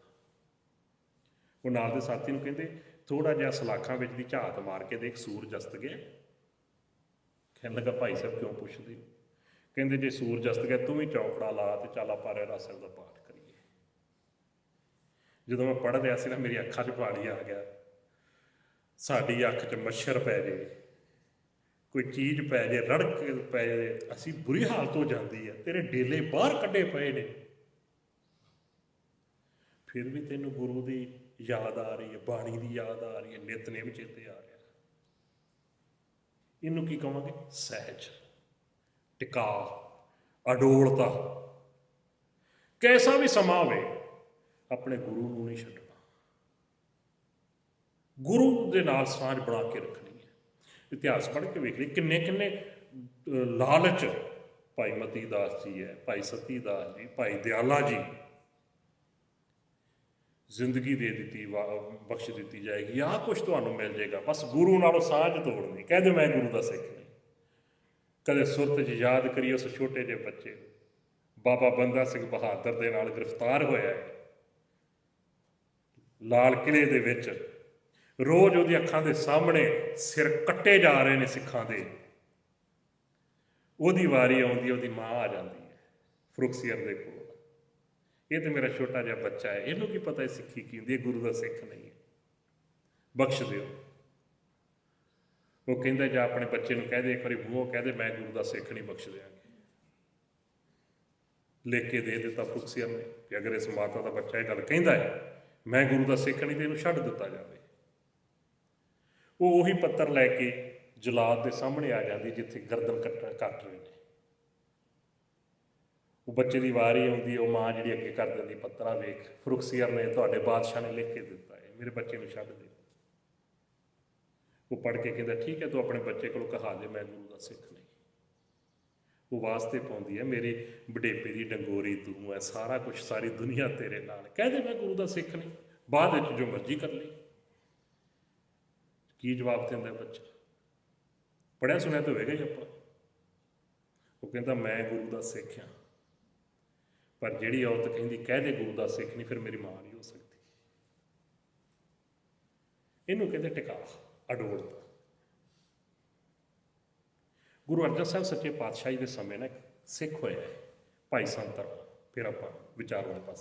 ये मैं तुहाडे नाल सारियां कथावां साझियां कर रहा, वो सहज वाली अवस्था साडी समझ में भी आ जाए, जिहड़ी उस समय इन्हां ने सिद्ध लोगों ने गुरु साहब जी नूं कैसा समझ में किवें आवे। उस सिख का नाम सी भाई संत राम। गुरु अर्जन साहब पातशाह जी के दरबार च किते गया, दर्शन किए, बड़ा प्रभावित होया तो सतगुरु जी की बाणी पढ़नी शुरू कर दी। वो करदा सी काबल दे विच किसी नवाब दे घर दे विच नौकरी, पहरेदारी महलों दे विच। वो इहो जिहा गुरु प्यार विच रंगिया गया कि एक दिन तड़के का वक्त सी, वो सुखमनी साहब की बाणी पढ़नी शुरू कर दी उन्हें। कई बार जो तुसी प्यार में कोई बाणी पढ़ रहे हो ना, चाहे नितनेम कर रहे हो कुछ भी कर रहे हो, उदों ध्यान नहीं रहिंदा आवाज़ किन्नी कित्थे उच्ची बोल रहे हैं जां शांत है जां किस तरह है। वो आवाज़ उच्ची विच पाठ कर लग पिया, वो अपनी मस्ती विच सी गा रहा सी। उहदी आवाज़ महलों दे विच पहुंची तो महलों च एक खिड़की खुली। वो जिहड़ा कमरा सी ना नवाब की लड़की का सी, ते नवाब की कोई एक लड़की सी। उन्हें सुनिया आवाज़ बड़ी मिठी है, पता नहीं किहड़ी कलाम पढ़ रहा है। उन्हें रोज़ सुनना शुरू कर दिता लड़की ने। तो एक दिन अपनी माँ नूं कहन लगी, नवाब की घरवाली कि तुसीं हुण मेरे रिश्ते वास्ते लभते रही जे, मैं नवाब की बेटी हाँ, जिहड़ा भी मेरे नाल विआह कराएगा निकाह करेगा इसदा मतलब नवाब होवेगा इत्थों दा। कहन लगी हाँ। कहन लगी माँ फिर आ जिहड़ा सवेरे पहरा दिंदा ना मेरा इहदा निकाह कर दे। इहदी आवाज़ इहदी जिहड़ी कलाम पढ़दा है ना, वो इन्नी प्यारी लगदी, मेरा जी करदा मैं रोज़ सुना। वो कहन लगी धीए तां सिख है, आपां मुसलमान है। कहन लगे मैनूं नहीं पता भी ये जात पात धर्म की की गल है, पर मैं महसूस करदी कि एक कलाम सुन जिहड़ी आ मैनूं रोज़ सुनन नूं मिलनी चाहिए है, इस तो बगैर मैं रह नहीं सकती। उन्हें नवाब नाल गल की, नवाब ने पहलां अपनी बच्ची नूं समझाया, जदों बच्ची ने जिद की तो उन्हें फैसला कर लिया ठीक है इहदे नाल निकाह कर दिंदे आ, ते ये निकाह बाद विच करांगे, पहलां उहनूं इस्लाम कबूल कराउणा है, मुसलमान बनाउणा है। वो जो अगले दिन आया ना भाई संत राम पहरे ते जिहड़ा पहलां पहरे ते सी उहनूं वधाइयां देण लग पिया। कहंदा वधाई होवे, तूं हुण नवाब इत्थों दा बणे, मेरा भी ख्याल रखी, तेरा साथी हाँ, मैनूं भी किते थोड़ा बहुता अपने नेड़े ला ली। कहन लगा मैं नवाब कित्थों बण जाना। ਕਹਿਣ ਲੱਗਾ ਨਵਾਬ ਨੇ ਕਹਿ ਦਿੱਤਾ ਹੈ, ਉਹਨੇ ਆਪਣੀ ਬੱਚੀ ਦਾ ਨਿਕਾਹ ਤੇਰੇ ਨਾਲ ਕਰਨਾ ਹੈ ਤੇ ਨਵਾਬੀ ਤੇਰੇ ਕੋਲ ਹੈ, ਬਸ ਇੱਕੋ ਹੀ ਛੋਟਾ ਜਿਹਾ ਕੰਮ ਕਰਨਾ ਹੈ, ਤੂੰ ਮੁਸਲਮਾਨ ਬਣ ਜਾ। ਉਹ ਕਹਿੰਦਾ ਜੇ ਮੈਂ ਇਸਲਾਮ ਕਬੂਲ ਕਰ ਲਵਾਂ ਤੇ ਨਵਾਬ ਦੀ ਬੇਟੀ ਦਾ ਨਿਕਾਹ ਮੇਰੇ ਨਾਲ ਹੋ ਜੂ? ਕਹਿਣ ਲੱਗੇ ਹਾਂ। ਕਹਿਣ ਲੱਗਾ ਫਿਰ ਮੈਂ ਤੁਹਾਨੂੰ ਨਵਾਬ ਬਣਾਂਗਾ? ਕਹਿਣ ਲੱਗਾ ਹਾਂ। ਉਹ ਕਹਿਣ ਲੱਗਾ ਫਿਰ ਇੱਕ ਕੰਮ ਕਰ, ਆ ਮੇਰਾ ਤੂੰ ਨੇਜਾ ਪਕੜ, ਥੋੜ੍ਹੀ ਦੇਰ ਹੋਰ ਡਿਊਟੀ ਕਰ, ਮੈਂ ਖੁਸ਼ਖਬਰੀ ਪਰਿਵਾਰ ਨੂੰ ਦੱਸ ਆਵਾਂ। ਉੱਥੋਂ ਜਿਉਂ ਨਿਕਲ ਗਿਆ, ਨਹੀਂ ਨੌਕਰੀ ਕਰਨੀ, ਆਪਣਾ ਈਮਾਨ ਨਹੀਂ ਛੱਡਣਾ, ਆਪਣਾ ਧਰਮ ਨਹੀਂ ਛੱਡਣਾ। ਦਿਨ ਚੜ੍ਹਿਆ, ਨਵਾਬ ਨੂੰ ਪਤਾ ਲੱਗਾ ਉਹ ਮੇਰੀ ਬੇਟੀ ਦਾ ਜਿਹੜਾ ਰਿਸ਼ਤਾ ਠੁਕਰਾ ਕੇ ਚਲੇ ਗਏ, ਆਪਣੇ ਧਰਮ ਨਾਲ ਆਪਣੇ ਈਮਾਨ ਨਾਲ ਇੰਨਾ ਪਿਆਰ ਕਰਦਾ। ਕਹਿਣ ਲੱਗਾ ਜਿੱਥੇ ਵੀ ਮਿਲੇ ਉਹਨੂੰ ਲੈ ਕੇ ਆਓ, ਨਾ ਆਵੇ ਤਾਂ ਉਹਦਾ ਸਿਰ ਕੱਟ ਕੇ ਲੈ ਕੇ ਆਓ, ਮੈਂ ਪਰਖਣਾ ਚਾਹੁੰਦਾ ਇਹਦਾ ਧਰਮ ਕਿੰਨਾ ਕੁ ਪੱਕਾ ਹੈ। ਕੌਣ ਸਮਝਾਵੇ ਜਿਹੜਾ ਏਡੇ ਵੱਡੇ ਅਹੁਦੇ ਨੂੰ ਠੋਕਰ ਮਾਰ ਕੇ ਚਲੇ ਗਿਆ, ਅਜੇ ਵੀ ਕੋਈ ਬਾਕੀ ਪਰਖ ਰਹਿ ਗਈ ਸੀ ਕਿ ਮੈਂ ਜੋਤ ਮੇਰਾ ਧਰਮ ਹੈ, ਈਮਾਨ ਹੈ, ਅਕੀਦਾ ਹੈ, ਉਹ ਨਹੀਂ ਛੱਡਣਾ। ਇਹ ਜਿਹੜੀ ਅਡੋਲਤਾ ਹੁੰਦੀ ਹੈ, ਇਹਨੂੰ ਕਹਿੰਦੇ ਆ ਟਿਕਾ, ਇਹਨੂੰ ਕਿਹਾ ਜਾਂਦਾ ਸਹਿਜ। ਉਹ ਫਿਰ ਜਿੱਥੇ ਮਿਲਿਆ ਨਾ ਸਿੱਖ, ਕਿਉਂਕਿ ਉਹ ਆਇਆ ਉਹਦਾ ਸਿਰ ਕੱਟ ਕੇ ਲਿਆਂਦਾ। ਸਭਾ ਲੱਗੀ ਸੀ, ਸਾਰੇ ਉੱਥੇ ਬੈਠੇ ਸਨ, ਜਿੰਨੇ ਵੀ ਉਹਦੇ ਮੰਤਰੀ ਸ਼ੰਤਰੀ ਤੇ ਹੋਰ ਸੈਨਾ ਵਗੈਰਾ ਸੀ, ਉਹਦਾ ਪਰਿਵਾਰ ਵੀ ਬੈਠਾ, ਹੋਰ ਕਈ ਉਤਸ਼ਾਹ ਨਾਲ ਆਏ ਵੇਖਣ ਅੱਜ ਉਸ ਸਿੱਖ ਦਾ ਧਰਮ ਪਰਖਣਾ ਹੈ। ਤੇ ਥਾਲੇ ਦੇ ਵਿੱਚ ਉਹਦਾ ਸਿਰ ਰੱਖਿਆ ਹੋਇਆ, ਜਦੋਂ ਸਾਹਮਣੇ ਉਹਦੇ ਪਹੁੰਚ ਗਿਆ ਨਾ, ਜਿਹੜਾ ਜਿਹਦੇ ਕੋਲ ਸੀ ਉਹ ਥਾਲਾ ਜਿਹਦੇ ਵਿੱਚ ਸਿਰ ਰੱਖਿਆ ਹੋਇਆ ਸੀ, ਨਵਾਬ ਕਹਿੰਦਾ ਕੈਂਚੀ ਲੈ ਕੇ ਆਓ। ਕੈਂਚੀ ਲਈ, ਮੈਂ ਇਹਦੇ ਵਾਲ ਕੱਟਣੇ ਆ। ਦੇਖਦਾ ਭਲਾ ਆਪਣੇ ਧਰਮ ਦੀ ਕਿੰਨੀ ਕੁ ਰਾਖੀ ਕਰਦਾ ਹੈ। ਜਦੋਂ ਉੱਠਣ ਲੱਗਾ ਨਾ ਨਵਾਬ, ਥੱਲਿਓਂ ਕਿਤੇ ਇਹੋ ਜਿਹਾ ਦਾ ਪੈਰ ਅੜਿਆ, ਠੇਡਾ ਲੱਗਾ ਕਿ ਮੂੰਹ ਦੇ ਮੂੰਹ ਡਿੱਗ ਪਿਆ, ਨੱਕ ਤੇ ਸੱਟ ਲੱਗੀ, ਨਾਲ ਹੀ ਉਹਦੀ ਮੌਤ ਹੋ ਗਈ। ਲੋਕਾਂ 'ਚ ਲਾਲਾ ਲਾਲਾ ਹੋ ਗਈ। ਇਹਦਾ ਮਤਲਬ ਹੈ ਮਰ ਕੇ ਵੀ ਆਪਣਾ ਧਰਮ ਜਿਹੜਾ ਵਾ ਉਹਨੂੰ ਕਾਇਮ ਰੱਖ ਰਿਹਾ। ਇਹਦਾ ਅਰਥ ਕੀ ਹੈ? ਅਕੀਦੇ ਦਾ ਪੱਕਾ ਰਹਿਣਾ, ਨਾ ਲਾਲਚ ਵਿੱਚ ਡੋਲਣਾ, ਨਾ ਕਿਤੇ ਵਿਪਤਾ ਵਿੱਚ ਡੋਲਣਾ, ਉਹਨੂੰ ਕਹਿੰਦੇ ਸਹਿਜ। ਇਹ ਜਿਹੜੀ ਅਵਸਥਾ ਹੈ ਸਹਿਜ ਦੀ, ਇਹ ਜਿਹੜੀ ਅਵਸਥਾ ਹੈ ਕਿ ਸੰਤੁਸ਼ਟ ਹਾਂ, ਸ਼ੁਕਰਾਨੇ ਦੀ, ਸੰਤੋਖ ਦੀ, ਉਹ ਸਿੱਧ ਲੋਕ ਕਹਿੰਦੇ ਨੇ ਗੁਰੂ ਨਾਨਕ ਜੀ ਇਹਦੀ ਸਮਝ ਕਿਵੇਂ ਆਵੇ? ਇਹ ਸੰਤੁਸ਼ਟੀ ਸਾਨੂੰ ਮਿਲੇ ਕਿਵੇਂ? ਇਹ ਟਿਕਾਅ ਵਾਲੀ ਅਵਸਥਾ ਸਾਡੀ ਬਣੇ ਕਿਵੇਂ? ਮੈਂ 2009 ਦੇ ਵਿੱਚ ਨਾ ਗੁਰਦੁਆਰਾ ਬੰਗਲਾ ਸਾਹਿਬ ਕਥਾ ਕਰਾਂ, ਤੇ ਉਦੋਂ ਦਿਨ ਚੱਲ ਰਹੇ ਸੀ ਨਵੰਬਰ 1, 2, 3 ਵਾਲੇ, ਉਹਨਾਂ ਸਮਿਆਂ ਦੇ ਵਿੱਚ, ਤੇ ਕੁਦਰਤੀ ਸੋਭੀ ਕਥਾ ਦਾ ਪ੍ਰਕਰਨ ਚੱਲ ਰਿਹਾ ਸੀ ਭਰੂਣ ਹੱਤਿਆ ਦੇ ਉੱਤੇ। ਤੇ ਮੈਂ ਉਹਦੇ ਵਿੱਚ ਗੱਲ ਕਰ ਰਿਹਾ ਸੀ ਵੀ ਜਿਹੜੇ ਧੀਆਂ ਦੇ ਕਾਤਲ ਨੇ, ਧੀਆਂ ਦਾ ਕਤਲ ਕਰਦੇ ਨੇ, ਗੁਰੂ ਨਾਨਕ ਦੇ ਦਰ ਤੇ ਉਹਨਾਂ ਨੂੰ ਕੋਈ ਥਾਂ ਨਹੀਂ। ਗੁਰੂ ਹਰਕ੍ਰਿਸ਼ਨ ਪਾਤਸ਼ਾਹ ਜੀ ਦੇ ਸਮੇਂ ਦੀ ਮੈਂ ਉਹ ਗਾਥਾ ਵੀ ਉੱਥੇ ਸੁਣਾਈ ਕਿ ਜਦੋਂ ਜਿਹੜਾ ਉਹ ਚੌਧਰੀ ਸੀ, ਧੀਆਂ ਦੇ ਉੱਤੇ ਜ਼ੁਲਮ ਕਰਨ ਵਾਲਾ, ਉਹਦੇ ਘਰ ਧੀ ਹੋਈ, ਗਲ ਘੁੱਟ ਕੇ ਉਹਨੂੰ ਮਾਰ ਦਿੱਤਾ ਸੀ, ਤੇ ਗੁਰੂ ਸਾਹਿਬ ਜੀ ਦੇ ਦਰ ਤੇ ਜਦੋਂ ਬਖਸ਼ਾਉਣ ਆਇਆ ਤੇ ਮਹਾਰਾਜ ਨੇ ਮੱਥੇ ਲੱਗਣ ਤੋਂ ਮਨਾ ਕਰ ਦਿੱਤਾ ਸੀ। ਧੀਆਂ ਤੇ ਜ਼ੁਲਮ ਕਰਨ ਵਾਲੇ ਨੂੰ ਕੋਈ ਥਾਂ ਨਹੀਂ। ਕਥਾ ਦੀ ਸਮਾਪਤੀ ਹੋਈ, ਫੋਨ ਆਇਆ ਉੱਥੇ, ਕਿਉਂਕਿ ਕਥਾ ਕਰਦੇ ਨਾ ਸਕਰੀਨ ਤੇ ਫੋਨ ਨੰਬਰ ਸਾਰੇ ਪ੍ਰਚਾਰਕਾਂ ਦੇ ਆਉਂਦੇ ਹੁੰਦੇ ਸੀ। ਇੱਕ ਮਾਤਾ ਕਹਿਣ ਲੱਗੀ, ਮੈਂ ਕਥਾ ਸੁਣੀ ਆ, ਪਹਿਲਾਂ ਵੀ ਸੁਣਦੀ ਸੀ, ਮੈਂ ਇੰਗਲੈਂਡ ਤੋਂ ਆਈ ਹੋਈ ਹਾਂ, ਪਰ ਮੈਂ ਮਿਲਣਾ ਹੈ, ਮੇਰੇ ਅੰਦਰ ਸ਼ੰਕੇ ਬਹੁਤ ਪੈਦਾ ਹੋ ਗਏ।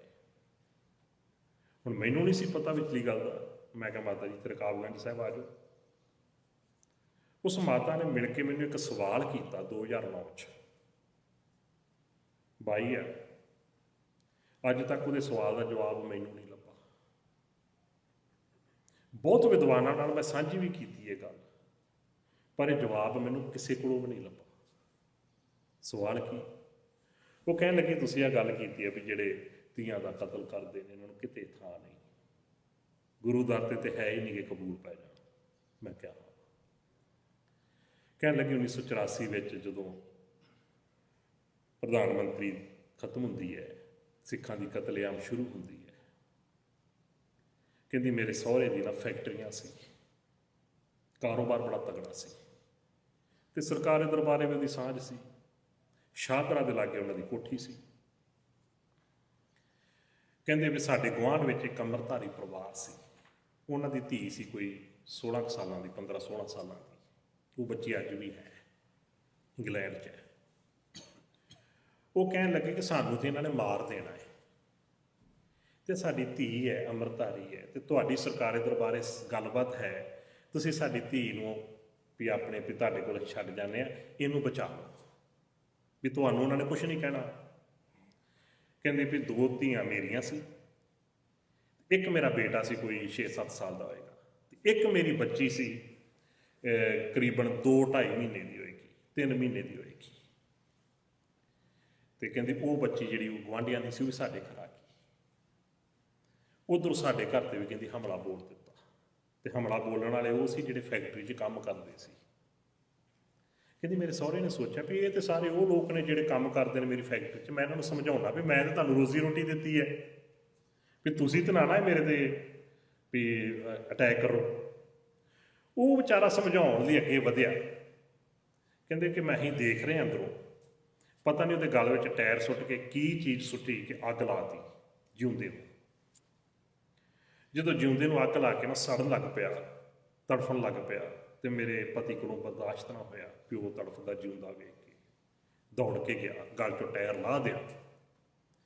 ਜਦੋਂ ਬਾਹਰ ਗਿਆ ਨਾ, ਤੇ ਉਹਦੇ ਮੱਥੇ 'ਚੋਂ ਨਾ ਸਰੀਆ ਮਾਰਿਆ, ਤੇ ਉੱਥੇ ਡਿੱਗ ਪਿਆ। ਕਹਿੰਦੇ ਬਾਕੀ ਸਾਰੇ ਦੇਖ ਰਹੇ, ਸਹਿਮੇ ਹੋਏ ਸਨ, ਤੇ ਮੇਰਾ ਬੱਚਾ ਕੋਈ 6-7 ਸਾਲ ਦਾ ਸੀ ਬੇਟਾ। ਜਦੋਂ ਪਿਓ ਤੜਫਦਾ ਦੇਖਿਆ, ਮੇਰੇ ਹੱਥ 'ਚੋਂ ਹੱਥ ਛੁਡਾ ਕੇ ਉਹ ਆਪਣੇ ਪਿਓ ਵਾਲੇ ਪਾਸੇ ਦੌੜਿਆ, ਮੈਂ ਜਾ ਕੇ ਫੜਾ। ਉਹਨਾਂ ਜਲਾਦਾਂ ਨੇ ਉਹਨੂੰ ਪਕੜਿਆ, ਤੇ ਜਿਹੜੀ ਅੱਗ ਵਿੱਚ ਸੜ ਰਿਹਾ ਸੀ ਨਾ ਉਹਦਾ ਬੀਬੀ ਦਾ ਸਹੁਰਾ, ਉਸੇ ਅੱਗ ਵਿੱਚ ਉਹਨੂੰ ਜਿਉਂਦੇ ਨੂੰ ਸੁੱਟ ਦਿੱਤਾ। ਕਹਿੰਦੀ ਮੈਨੂੰ ਉਦੋਂ ਹੋਸ਼ ਆਈ, ਇਹ ਕੀ ਬਣਿਆ, ਵੀ ਘਰ ਹੀ ਉੱਜੜ ਗਿਆ। ਫਿਰ ਮੈਨੂੰ ਖਿਆਲ ਆਇਆ ਮੇਰੇ ਕੋਲ ਤੇ 3 ਜਵਾਨ ਬੱਚੀਆਂ ਨੇ, ਇੱਕ ਗੁਆਂਢੀਆਂ ਦੀ ਹੈ, 2 ਮੇਰੀਆਂ ਆਪਣੀਆਂ ਨੇ, ਇੱਕ ਕੁੱਛੜ ਹੈ। ਜਿਹੜੇ ਇਹੋ ਜਿਹੇ ਜਰਵਾਣੇ ਨੇ, ਇਹ ਤੇ ਨਾ ਧੀਆਂ ਦੇ ਨਾਲ ਪਤਾ ਨਹੀਂ ਕੀ ਸਲੂਕ ਕਰਨਗੇ, ਮੈਂ ਇਹਨਾਂ ਨੂੰ ਬਚਾ ਲਾਂ। ਉਹ ਕਹਿੰਦੀ ਮੈਂ ਪਿਛਲੇ ਪਾਸੇ ਸਟੋਰ ਸੀ ਸਾਡਾ, ਸਟੋਰ ਰੂਮ, ਜਿੱਥੇ ਵਾਧੂ ਘੱਟੂ ਸਮਾਨ ਰੱਖਿਆ ਜਾਂਦਾ, ਲਾਈਟ ਸਾਰੀ ਬੰਦ ਕੀਤੀ ਹੋਈ ਸੀ ਪਹਿਲਾਂ ਹੀ ਉਹਨਾਂ ਨੇ। ਕਹਿੰਦੇ ਮੈਂ ਉਹਨਾਂ ਬੱਚੀਆਂ ਨੂੰ ਲੈ ਕੇ, ਤੇ ਜਿਹੜੀ ਗੋਦੀ 'ਚ ਬੱਚੀ ਸੁੱਤੀ ਸੀ, ਤੇ ਅਸੀਂ ਸਾਰੇ ਸਟੋਰ ਰੂਮ 'ਚ ਬਹਿ ਗਏ। ਉਹਨਾਂ ਨੇ ਆ ਕੇ ਸਮਾਨ ਇੱਧਰ ਉੱਧਰ ਸੁੱਟਣਾ ਸ਼ੁਰੂ ਕਰਤਾ, ਕਿਉਂਕਿ ਉਹਨਾਂ ਨੂੰ ਪਤਾ ਸੀ ਪਰਿਵਾਰ ਦੇ ਜੀ ਅਜੇ ਹੈਗੇ ਹੋਰ। ਜਦੋਂ ਨਾ ਲੱਭੇ ਤਾਂ ਸਟੋਰ ਰੂਮ ਵਾਲੇ ਪਾਸੇ ਨੂੰ ਆ ਕੇ ਜਦੋਂ ਸਮਾਨ ਇੱਧਰ ਉੱਧਰ ਸੁੱਟਦੇ ਸੀ, ਤੇ ਖੜਾਕ ਹੋਵੇ, ਤੇ ਕਹਿੰਦੇ ਅਸੀਂ ਸਹਿਮੀਆਂ ਬੈਠੀਆਂ ਸਾਂ। ਉਸ ਖੜਾਕ ਦੀ ਆਵਾਜ਼ ਦੇ ਨਾਲ ਜਿਹੜੀ 2.5-3 ਮਹੀਨਿਆਂ ਦੀ ਬੱਚੀ ਸੀ, ਉਹਨਾਂ ਨੂੰ ਜਾਗ ਆ ਗਈ। ਹੁਣ ਉਹਨੂੰ ਕੀ ਪਤਾ ਕੀ ਵਿਪਤਾ ਬਣੀ ਹੋਈ ਹੈ। ਤੇ ਕਹਿੰਦੇ ਵੀ ਮੈਂ ਮਹਿਸੂਸ ਕੀਤਾ ਕਿ ਇਹਨੇ ਹੁਣ ਰੋਣਾ ਹੈ। ਜਦੋਂ ਰੋਈ ਤਾਂ ਉਹਨਾਂ ਨੂੰ ਪਤਾ ਲੱਗ ਜਾਣਾ ਇੱਥੇ ਬੈਠੇ। ਕਹਿੰਦੇ ਜਦੋਂ ਬੱਚੀ ਮੇਰੀ ਲੱਗੀ ਨਾ ਥੋੜ੍ਹੀ ਜਿਹੀ ਹੌਕਾ ਜਿਹਾ ਲੈਣ, ਮੈਨੂੰ ਹੋਰ ਕੁਛ ਨਾ ਸੁੱਝਾ, ਮੈਂ ਦੂਜੀਆਂ ਬੱਚੀਆਂ ਨੂੰ ਬਚਾਉਣ ਦੀ, ਉਹਨਾਂ ਦੀਆਂ ਇੱਜ਼ਤਾਂ ਬਚਾਉਣ ਲਈ ਉਹਨੂੰ ਆਪਣੇ ਗਲ ਦੇ ਵਿੱਚ ਹੀ, ਆਪਣਾ ਗੋਦੀ ਦੇ ਵਿੱਚ ਉਹਦਾ ਗਲ ਘੁੱਟ ਕੇ ਮਾਰਤਾ, ਦੂਜੀਆਂ ਬੱਚੀਆਂ ਬਚ ਜਾਣ। ਕਹਿੰਦੀ ਕਿ ਮੈਨੂੰ ਗੁਰੂ ਨਾਨਕ ਦੇ ਦਰ 'ਤੇ ਢੋਈ ਨਹੀਂ ਮਿਲੇਗੀ, ਜੇ ਮੈਂ ਕਦਮ ਨਾ ਪੁੱਟਦੀ, ਆ ਜਿਹੜੇ 3 ਨੇ ਇਹਨਾਂ ਦਾ ਪਤਾ ਨਹੀਂ ਕੀ ਹਸ਼ਰ ਹੋਣਾ ਸੀ, ਕੀ ਜ਼ੁਲਮ ਹੋਣੇ ਸੀ, ਜਿਉਂਦਾ ਤੇ ਕਿਸੇ ਨੇ ਵੀ ਨਹੀਂ ਸੀ ਰਹਿਣਾ। ਸੱਚ ਕਰਕੇ ਜਾਣਿਓ, ਮੇਰਾ ਜੀ ਕਰੇ ਮੈਂ ਬਾਹਰ ਜਾ ਕੇ ਰੋਵਾਂ ਉੱਚੀ ਉੱਚੀ। ਤੁਸੀਂ ਮਹਿਸੂਸ ਕਰੋ, ਤੁਹਾਨੂੰ ਮੈਂ ਦੱਸ ਰਿਹਾ ਕੀ ਆਪਣੇ ਤੇ ਗੁਜ਼ਰਦੀ ਹੈ, ਤੇ ਜਦੋਂ ਮੈਂ ਉਹਨੂੰ ਮਾਤਾ ਕੋਲੋਂ ਸੁਣਿਆ ਸੀ ਮੇਰੇ ਤੇ ਕੀ ਗੁਜ਼ਰੀ ਹੋਵੇਗੀ। ਮੈਂ ਇੰਨੀ ਗੱਲ ਹੀ ਕਹੀ, ਮੈਂ ਕਿਹਾ ਮਾਤਾ ਮੈਨੂੰ ਨਹੀਂ ਪਤਾ ਪੰਥਕ ਫੈਸਲਾ ਕੀ ਹੋਵੇਗਾ, ਪੰਥ ਦਾ ਤੇਰੇ ਲਈ ਕੀ ਕਿਸ ਤਰ੍ਹਾਂ ਦੀ ਹੋਵੇਗਾ। ਮੈਂ ਜੇ ਮੇਰੇ ਕੋਲੋਂ ਪੁੱਛਦੀ ਹੈ, ਮੈਂ ਇੰਨੀ ਗੱਲ ਕਹਿ ਸਕਦਾ, ਤੂੰ ਧੀ ਦੀ ਕਾਤਲ ਨਹੀਂ, ਅਸਲ ਵਿੱਚ ਤੂੰ ਧੀਆਂ ਦੀ ਖਾਤਰ ਆਪਣੀ ਧੀ ਦੀ ਕੁਰਬਾਨੀ ਦਿੱਤੀ ਹੈ। ਇਹ ਜਿਹੜਾ ਟਿਕਾ, ਇਹ ਜਿਹੜੀ ਅਡੋਲਤਾ, ਇਹੋ ਜਿਹੇ ਸਮੇਂ ਵਿੱਚ ਵੀ ਇਹਨੂੰ ਕਹਿੰਦੇ ਸਹਿਜ। ਇਹ ਅਸਲ ਵਿੱਚ ਸਹਿਜ। ਇਹ ਨਹੀਂ ਕੋਈ ਠੰਡੇ ਪਾਣੀ 'ਚ ਬਹਿ ਕੇ ਚੌਂਕੜੀ ਮਾਰ ਕੇ ਬੜੀ ਸਹਿਜ ਹੈ ਜੀ ਬਾਬਾ ਜੀ ਵਿੱਚ, ਨਾ ਨਾ ਨਾ, ਇਹ ਸਹਿਜ ਨਹੀਂ ਗਾ। ਸਹਿਜਾ ਹੈ, ਪਰਪੱਕਤਾ, ਦ੍ਰਿੜਤਾ। ਇਹ ਅਵਸਥਾ ਸਾਡੀ ਬਣ ਜਾਵੇ ਕਿਤੇ, कैसा भी समा साडे ते आया है, असी अडोल दृढ़ रहिए किते। ਇਹ ਅਵਸਥਾ ਜਿਹੜੀ ਹੈ ਉਹ ਸਿੱਧ ਕਹਿੰਦੇ ਨੇ ਗੁਰੂ ਨਾਨਕ ਸੱਚੇ ਪਾਤਸ਼ਾਹ। ਦੱਸੋ ਇਹਦੀ ਸਮਝ ਕਿਵੇਂ ਆਵੇ ਸਾਨੂੰ? ਅਸੀਂ ਵੀ ਇਹ ਅਵਸਥਾ ਚਾਹੁੰਦੇ ਹਾਂ। ਸਹਿਜ ਸੰਤੋਖ ਕਾ ਆਸਣ ਜਾਣੈ, ਕਿਉਂ ਛੇਦੈ ਬਹਿਰਾਈਐ। ਇਹਨਾਂ ਵਿਕਾਰਾਂ ਨੂੰ ਕਿਵੇਂ ਵਿੰਨਿਆ ਜਾ ਸਕਦਾ ਹੈ? ਅੱਗੋਂ ਫਿਰ ਗੁਰੂ ਸਾਹਿਬ ਜੀ ਜਵਾਬ ਦਿੰਦੇ ਨੇ, ਉਹਨਾਂ ਦਾ ਉੱਤਰ ਦਿੰਦੇ ਨੇ ਸਵਾਲਾਂ ਦਾ। ਗੁਰੂ ਸਾਹਿਬ ਜੀ ਕਹਿੰਦੇ ਇੱਕੋ ਹੀ ਤਰੀਕਾ ਹੈ ਕਿ ਗੁਰ ਕਾ ਸ਼ਬਦ ਹਉਮੈ ਬਿਖ ਮਾਰੈ। ਜਿਹੜੀ ਹਉਮੈ ਦਾ ਜ਼ਹਿਰ ਹੈ, ਹਉਮੈ ਕੀ ਹੈ? ਅਸੀਂ ਸਾਰੇ ਹੀ ਪਰਮਾਤਮਾ ਦਾ ਹਿੱਸਾ ਹਾਂ। ਜਿਵੇਂ ਇੱਕ ਬੋਡੀ ਸਰੀਰ ਹੈ, ਹੱਥ ਪੈਰ ਮੂੰਹ ਨੱਕ ਕੰਨ ਜੋ ਕੁਝ ਸਾਰੇ ਕੀ ਉਹਦਾ ਹਿੱਸਾ ਨੇ, ਉਹ ਤੋਂ ਬਾਹਰ ਨਹੀਂ ਹੈ, ਉਹ ਤੋਂ ਵੱਖਰੇ ਨਹੀਂ ਹੈ। ਇਹ ਸਾਰੇ ਇਕੱਠੇ ਹੁੰਦੇ ਆ ਤੇ ਇੱਕ ਬੋਡੀ ਸਰੀਰ ਬਣਦਾ ਹੈ। ਇਸੇ ਤਰ੍ਹਾਂ ਅਸੀਂ ਸਾਰੇ ਜਦੋਂ ਇਕੱਤਰ ਹੋ ਜਾਂਦੇ ਆ ਪਰਮਾਤਮਾ, ਮੈਂ ਪਿਛਲੇ ਦਿਨੀ ਵੀ ਸਾਂਝਾ ਕੀਤਾ ਸੀ ਜਾਪ ਸਾਹਿਬ ਦਾ ਜਿਹੜਾ ਆਪਾਂ ਬਚਨ ਪੜ੍ਹਦੇ ਹਾਂ, ਸਿੱਖ ਰਹਿਤ ਮਰਿਆਦਾ ਮੁਤਾਬਕ ਪਰਮਾਤਮਾ ਹੈ। ਕੀ ਜਵਾਬ ਆਇਆ ਸੀ? ਸਰਬ ਆਤਮਾ ਹੈ। ਅਸੀਂ ਸਾਰੇ ਪਰਮੇਸ਼ਰ ਵਾਹਿਗੁਰੂ ਪਰਮਾਤਮਾ ਦਾ ਅੰਗ ਆ। ਪਰ ਜਦੋਂ ਅਸੀਂ ਆਪਣੀ ਵੱਖਰੀ ਹਸਤੀ ਮੰਨਣ ਲੱਗ ਪੈਂਦੇ ਆ ਕਿ ਅਸੀਂ ਵੱਖਰੇ ਆ, ਰੱਬ ਕੁਛ ਹੋਰ ਹੈ, ਉਹਨੂੰ ਕਹਿ ਦਿੱਤਾ ਜਾਂਦਾ ਹੈ ਹਉ ਮੈਂ ਪਾ ਵੱਖਰਾ। ਇਹ ਹਉਮੈ ਹੈ। ਇਹਦੇ ਵਿੱਚ ਬਹੁਤ ਵੱਡਾ ਹੱਥ ਉਹਨਾਂ ਸੋ ਕਾਲਡ ਧਾਰਮਿਕ ਅਖੌਤੀ ਲੋਕਾਂ ਦਾ ਹੈ ਜਿਨ੍ਹਾਂ ਨੇ ਵਿੱਚ ਵਿਚੋਲੇ ਬਣ ਕੇ ਰੱਬ ਤੋਂ ਦੂਰ ਕੀਤਾ ਮਨੁੱਖ। ਉਹ ਨਹੀਂ ਜੀ ਵਿੱਚ ਵਿਚੋਲਾ ਹੋਣਾ ਚਾਹੀਦਾ ਰੱਬ ਨਾਲ ਜੋੜਨ ਵਾਸਤੇ। ਅਸੀਂ ਉਹਦਾ ਹਿੱਸਾ, ਰੱਬ ਦਾ ਅਸੀਂ ਉਹਦਾ ਅੰਗ ਆ, ਉਹਦੇ ਤੋਂ ਜੁਦਾ ਅਸੀਂ ਹੈ ਹੀ ਨਹੀਂ। ਸਿਰਫ ਇਹ ਹੈ ਕਿ ਅਸੀਂ ਉਹਨੂੰ ਭੁੱਲ ਕੇ ਆਪਣੇ ਆਪ ਨੂੰ ਵੱਖਰਾ ਮੰਨੀ ਬੈਠੇ ਹਾਂ। ਫਰਕ ਇਹ ਨਹੀਂ, ਵੱਖਰਾ ਮੰਨੀ ਬੈਠੇ ਹਾਂ। ਗੁਰਬਾਣੀ ਇਹੀ ਚੀਜ਼ ਦਾ ਅਹਿਸਾਸ ਕਰਾਉਂਦੀ ਹੈ ਸਾਨੂੰ, ਸ਼ਬਦ ਦੀ ਰੋਸ਼ਨੀ ਵਿੱਚ ਸਮਝ ਆਉਂਦੀ ਹੈ ਸਾਨੂੰ, ਅਸੀਂ ਉਹਦੇ ਤੋਂ ਅਲੱਗ ਨਹੀਂ ਹਾਂ।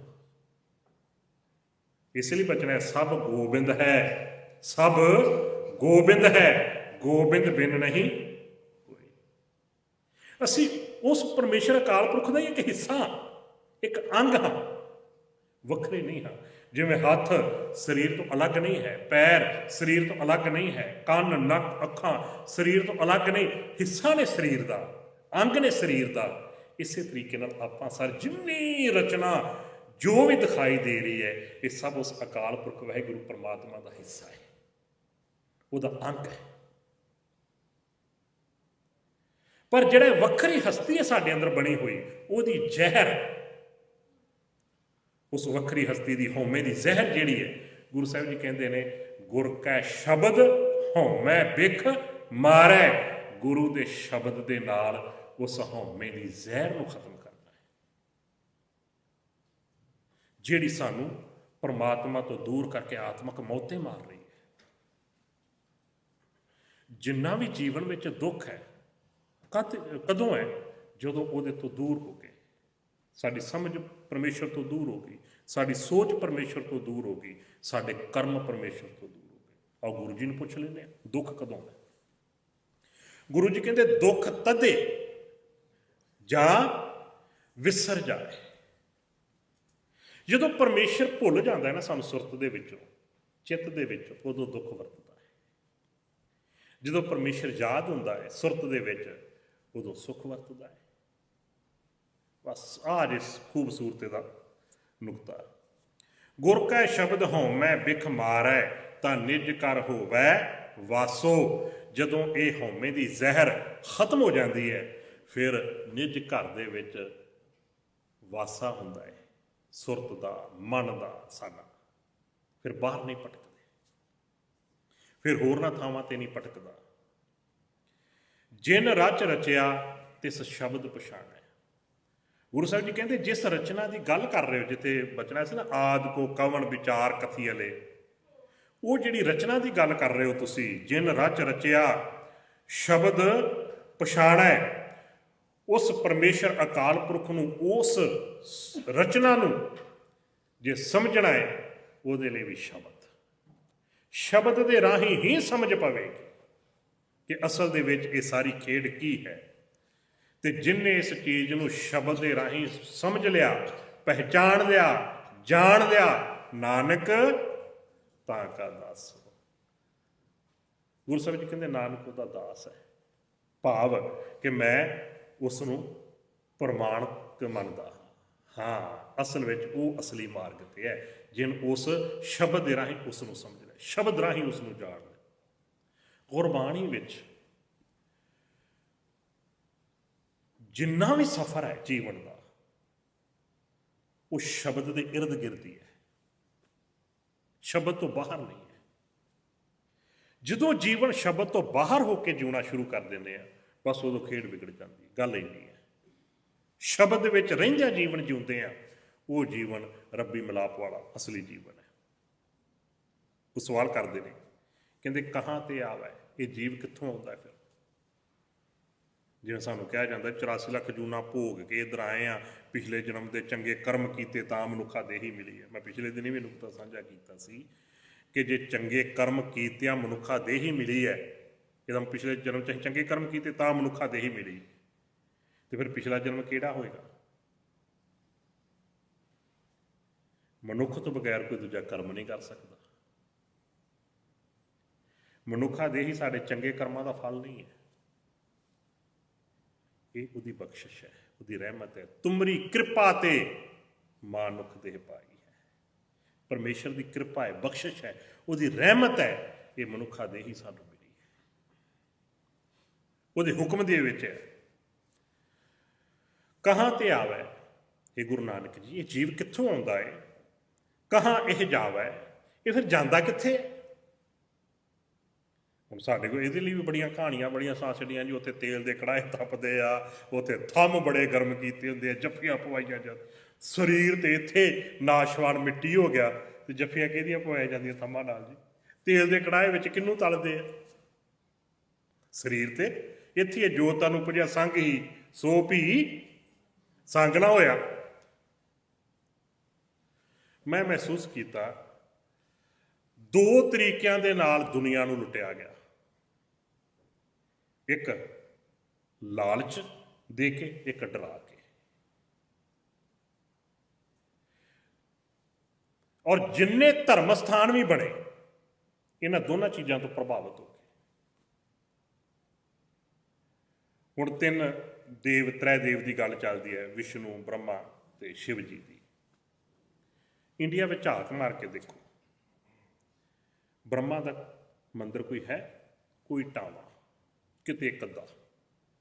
बहुते मंदिर कहते हैं विष्णु दे या शिव जी दे। क्यों? विष्णु देंदा है कुछ, उन्होंने फिलोसफी मुताबिक विष्णु पालदा है, इसका मतलब है कि सानू कुछ चाहिए है, वो कुछ देवेगा, लालच। तो शिव जी मौत का उहदे कोल सारा कारोबार प्रबंध, डारिया।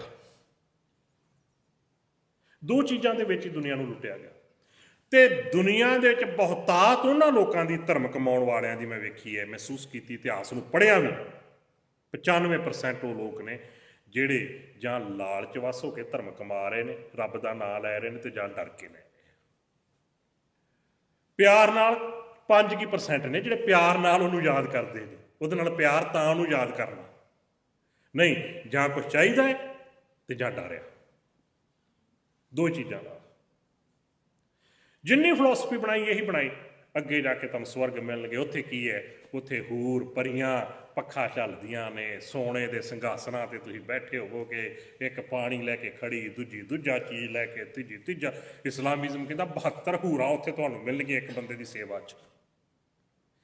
तो तुसीं कदे स्वर्गां की जिहड़ी परिभाषा उन्हां दी सुणोगे ना, जां पढ़ी होवेगी, तुसीं महसूस करोगे वो सारे दे सारे सुख साधन जिन्ने स्वर्गां मिलते हैं वो सारे बंदियां लई आ। परियां की लोड़ बंदियां नूं, हूरां की गल बंदियां लई, औरतां लई स्वर्गां विच कुछ नहीं हैगा।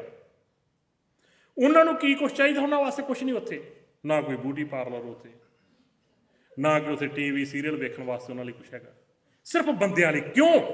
क्योंकि असल दे विच साडा भारत वर्ष इत्थे पुरख प्रधान जिहड़ा चलिया आया है, ਔਰਤ ਨੂੰ ਤੇ ਸਮਝਦੇ ਨਹੀਂ ਸੀ ਕਿ ਇਹ ਵੀ ਕੋਈ ਇਨਸਾਨ ਹੈ। ਇਹ ਤੇ ਸਮਝਿਆ ਜਾਂਦਾ ਸੀ ਇੱਕ ਸਮਾਨ ਹੈ, ਜਿਵੇਂ ਪਸ਼ੂ ਪੰਛੀ ਕਿਸੇ ਨੂੰ ਦੇ ਦਿੱਤੇ ਜਾਂਦੇ ਨੇ, ਇਸੇ ਤਰੀਕੇ ਨਾਲ ਇਹ ਹੈ ਦਾਨ ਕਰਨ ਵਾਲੀ ਚੀਜ਼। ਸਹਿਜਾ ਨਾਰੀ ਭੂਮ ਦਾਨ, ਗੁਰਬਾਣੀ ਵਿੱਚ ਇਹਦਾ ਜ਼ਿਕਰ ਵੀ ਗੁਰੂ ਸਾਹਿਬਾਨਾਂ ਨੇ ਕੀਤਾ।